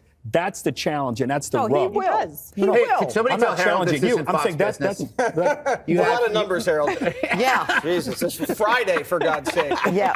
You're going to be so bundled up, by the way. You know he's going to have a parka. He's going to have 6 I'm gonna be sets ready. of You're gloves. going to have warmers under your suit. I know you. Yeah, you're going to Yeah. Warmers under my You're gonna suit. be like, Well, we're makes you, Harold? outside. Have you look at this? Yeah. What are you talking about? Yeah, but no, we're going to be outside, and I can't fit I'm gonna everything be under wherever my Greg coat. is. I think we're going inside. Yeah, well, we're going to go to Chippendales first. Get you a bow tie. Oh, boy. You want some more numbers? Won't tie that. You want some more numbers? Get ready for bleach in your eyes. Kathy Hochul's Geezer Dance Squad. That's right. breaking news just moments ago, a source confirming to Fox News that President-elect Trump and Vice President-elect J.D. Vance will be sworn in indoors at Monday's inauguration. I believe this is only the second time this has happened. The last time it happened was 1985 with none other than Ronald Reagan. There are dangerously cold temperatures that are moving into the region, and it will be the coldest inauguration in 40 years. Hello, everyone. This is Outnumbered. I'm Kayleigh McEnany here with my co-host, Emily Campagno. Also joining us, Lisa Booth, Fox News contributor, Kaylee McGee-White, editor-in-chief of Independent Women's Forum, and Todd Pyro, Fox & Friends First co-host. Well, senior White House correspondent Peter Doocy is live from the South Lawn with this pretty big news this hour. It's cold there. I see you in a jacket, about to get colder, and inauguration indoors, Peter. Yes, it is cold here, but just know that when you see the White House position, we do have a space heater right here. So it's never too cold here. However, way too cold for everybody that is going to be attending the inauguration on Monday. I'm just off the phone with somebody who works for the president-elect, a source familiar who confirms that the swearing in and the inaugural address will happen inside the U.S. Capitol Dome. And then President-elect Trump is confirming on Truth Social that everything else is going to move into Capital One Arena. We knew that on Sunday there was going to be a Capital One Arena rally with J.D. Vance speaking, Donald Trump speaking, the Village People and Kid Rock were going to perform. Now that is going to be a viewing party for a lot of the folks that are in town, but that seats about 20,000 or fewer of the attendees. That is a much smaller crowd than they would be expecting on the entire National Mall. And so we're not sure what exactly the plan is for overflow in this dangerous cold. President Trump is saying on Truth Social, though, that it is important that everyone will be safe, everyone will be happy, and we will together make America great again. That happens as the current president, Joe Biden, is giving us some good breadcrumbs about what exactly it is he plans to write on his farewell note to Donald Trump, the one that he will leave in the Resolute desk drawer. I really am concerned about how fragile democracy is. That sounds corny, but I mean, I really am concerned because you've heard me say it 100 times. I really think we're at an inflection point in history here. President Biden revealed last night he and Trump have not been speaking about the hostage deal, even though their teams have been projecting a united front in negotiations publicly. And just because the Biden legacy may wind up being that he was the guy sandwiched between Trump terms, he is insisting he does not have any ill will. I'm so proud of how much we've accomplished together for the American people. And I wish the incoming administration success because I want America to succeed. That's why I've held my duty to ensure a peaceful and orderly transition of power, to ensure we lead by the power of our example. NBC has a widely circulated item this afternoon that says the West Wing feels like a morgue right now. I've spent some time in the West Wing today. I would say it's less like a morgue and more like the last day of school. There are a lot of people standing around, turning off their phones, unplugging their computers, and heading out at the end of the term. Kayleigh? Yeah, it's a tough time. That space heater, I remember it, Peter. It is very warm. So stay warm there by the space heater. Yeah. And thanks for those We'll be details. okay. Yeah. You'll be okay. All right, well, this just in. On Truth Social, President Trump has confirmed some new details. So listen to this. January 20th cannot come fast enough. Everybody, even those that have initially, one moment, it just dropped from our prompter here. Donald J. Trump and the administration just want it to happen. It is my obligation to protect the people of our country. But before we even begin, we have to think of the inauguration itself, the weather forecast for D.C., the wind chill factor could take temperatures into record lows. There's an Arctic blast sweeping the country. He goes on to say, I have ordered the inaugural address, in addition to prayers and other speeches, to be delivered in the United States Capitol Rotunda, as was used by Ronald Reagan in 1985, also because of very cold weather. And he goes on to confirm what Peter Doocy just reported, that we will open Capital One Arena on Monday for live viewing of this historic event and to host the presidential parade. I will join the crowd at Capital One after my swearing in.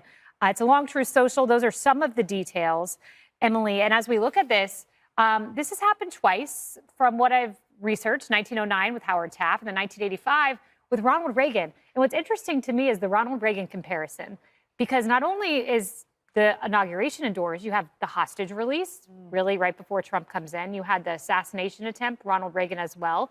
Trump is kind of a Reagan-esque president in more ways than one. And I think that what this represents, too, is that you don't have to do something just because that's how it was always done. Here's a president that, to me, hallmarks his decision-making in the same way, which is, let me assess the current situation. Here are the factors. It's not tenable to be outside, so we're going to move it inside. I mean, we see this stuff often with other large events, and I think the reality is that the storied history of this and the solemnity and the iconography that we're all going to be watching and how important and crucial this event is, all of that remains the same. And now everyone's going to be a lot more comfortable. And we don't have to look at Bernie Sanders memes and mittens on, right? The reality is we have here in New York, we're expecting temperatures colder than 2 years past, I believe, historically. So he's absolutely right to protect those Americans that are going to see this historic and wonderful event. So bravo for making a common sense decision that will, in the long run, protect a lot of Americans. And that Reagan inauguration, Todd, it was 7 degrees. The wind chill was in the negative 20s. This temperature, they say, will be in the 20s. I'm sure colder if you consider wind. But, I bring this up because I've been to many Trump rallies. I remember being in Battle Creek, Michigan, where there were just snow everywhere. It did not deter the Trump crowd from waiting outside. This is an energized group. I think they're going to come and enjoy the moment regardless. Oh, without a doubt. They've been waiting for this moment for 4 years. Every single day they've been pining for the return of Donald J. Trump, and now they have it.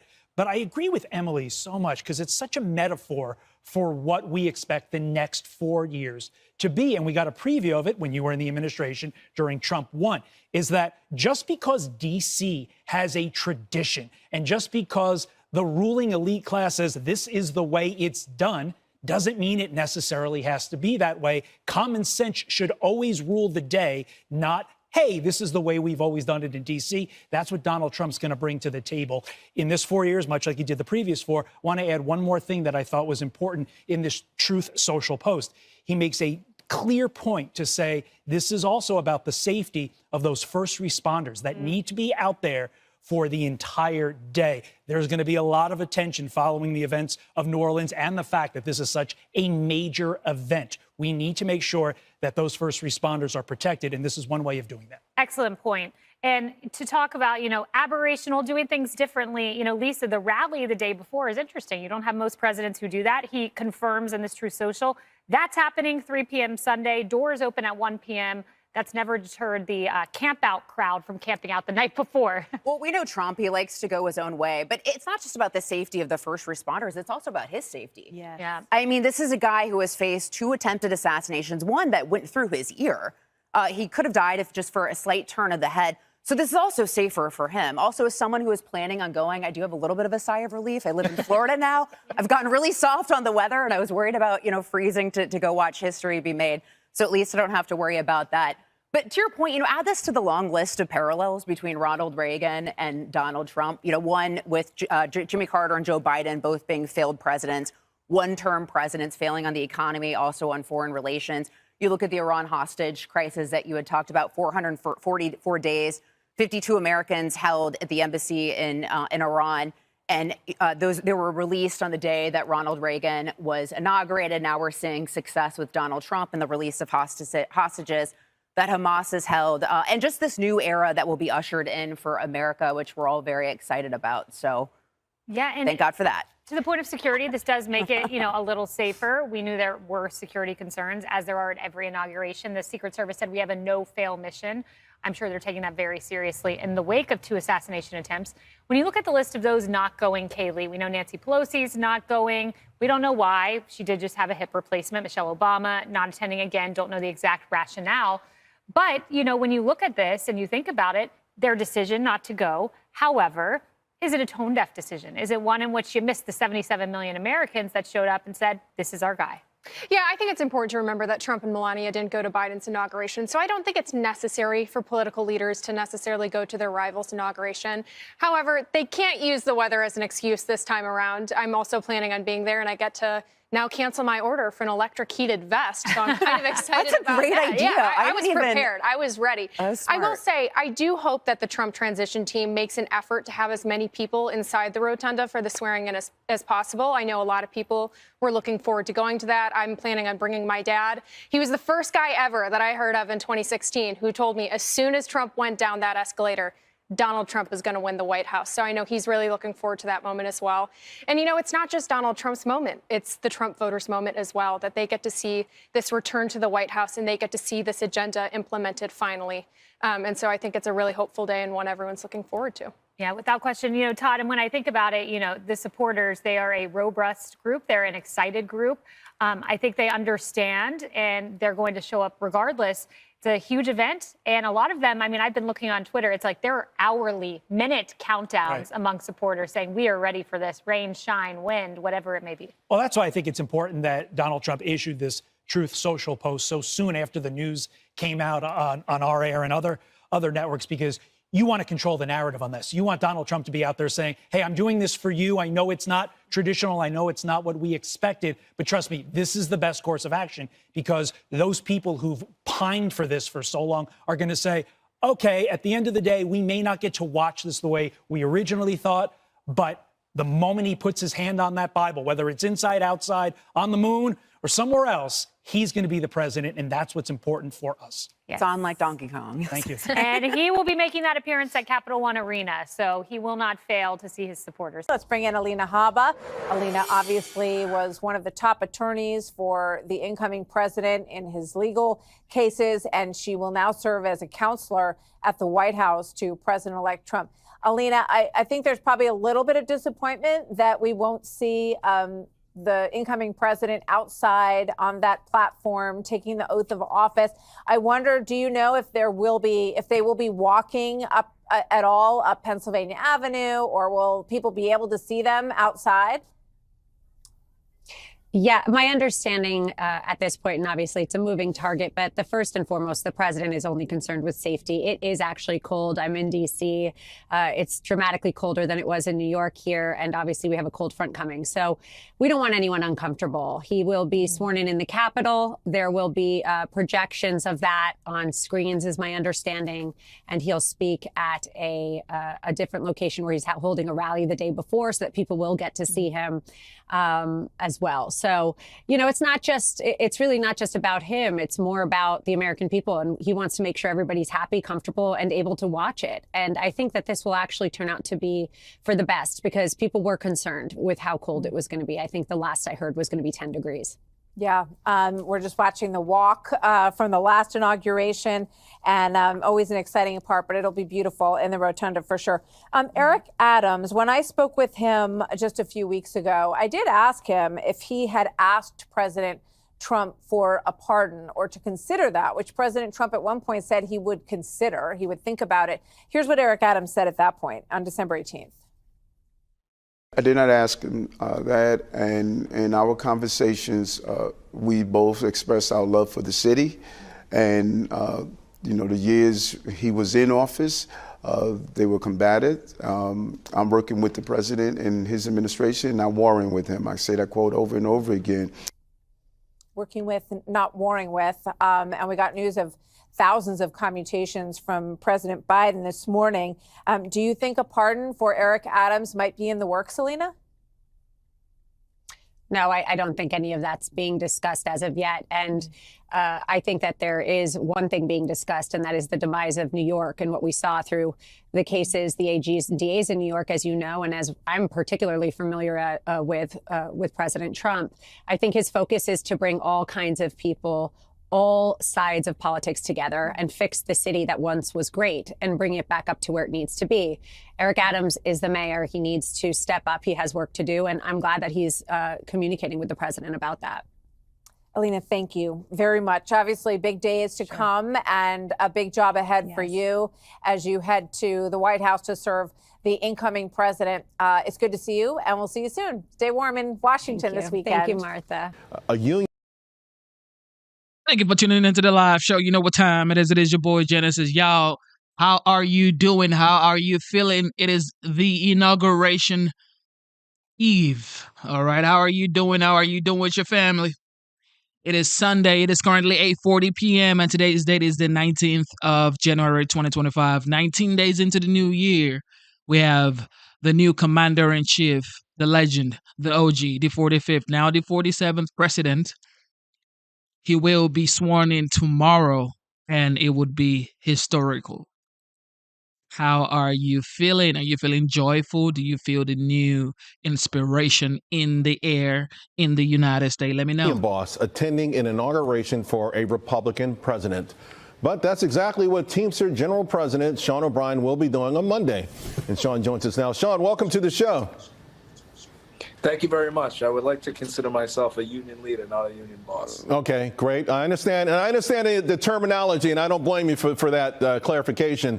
You know, what's interesting is that, we saw this sort of, there were two polls, right? The Teamsters last year, initial one, Trump versus Biden. Biden came out on top. But then after Trump took over and Harris was put in, overwhelmingly, Teamster members, 59.6% endorsed Trump versus just 34% for Harris. Of course, there was no official endorsement, but this was seen as a major victory for President Trump with respect to your organization.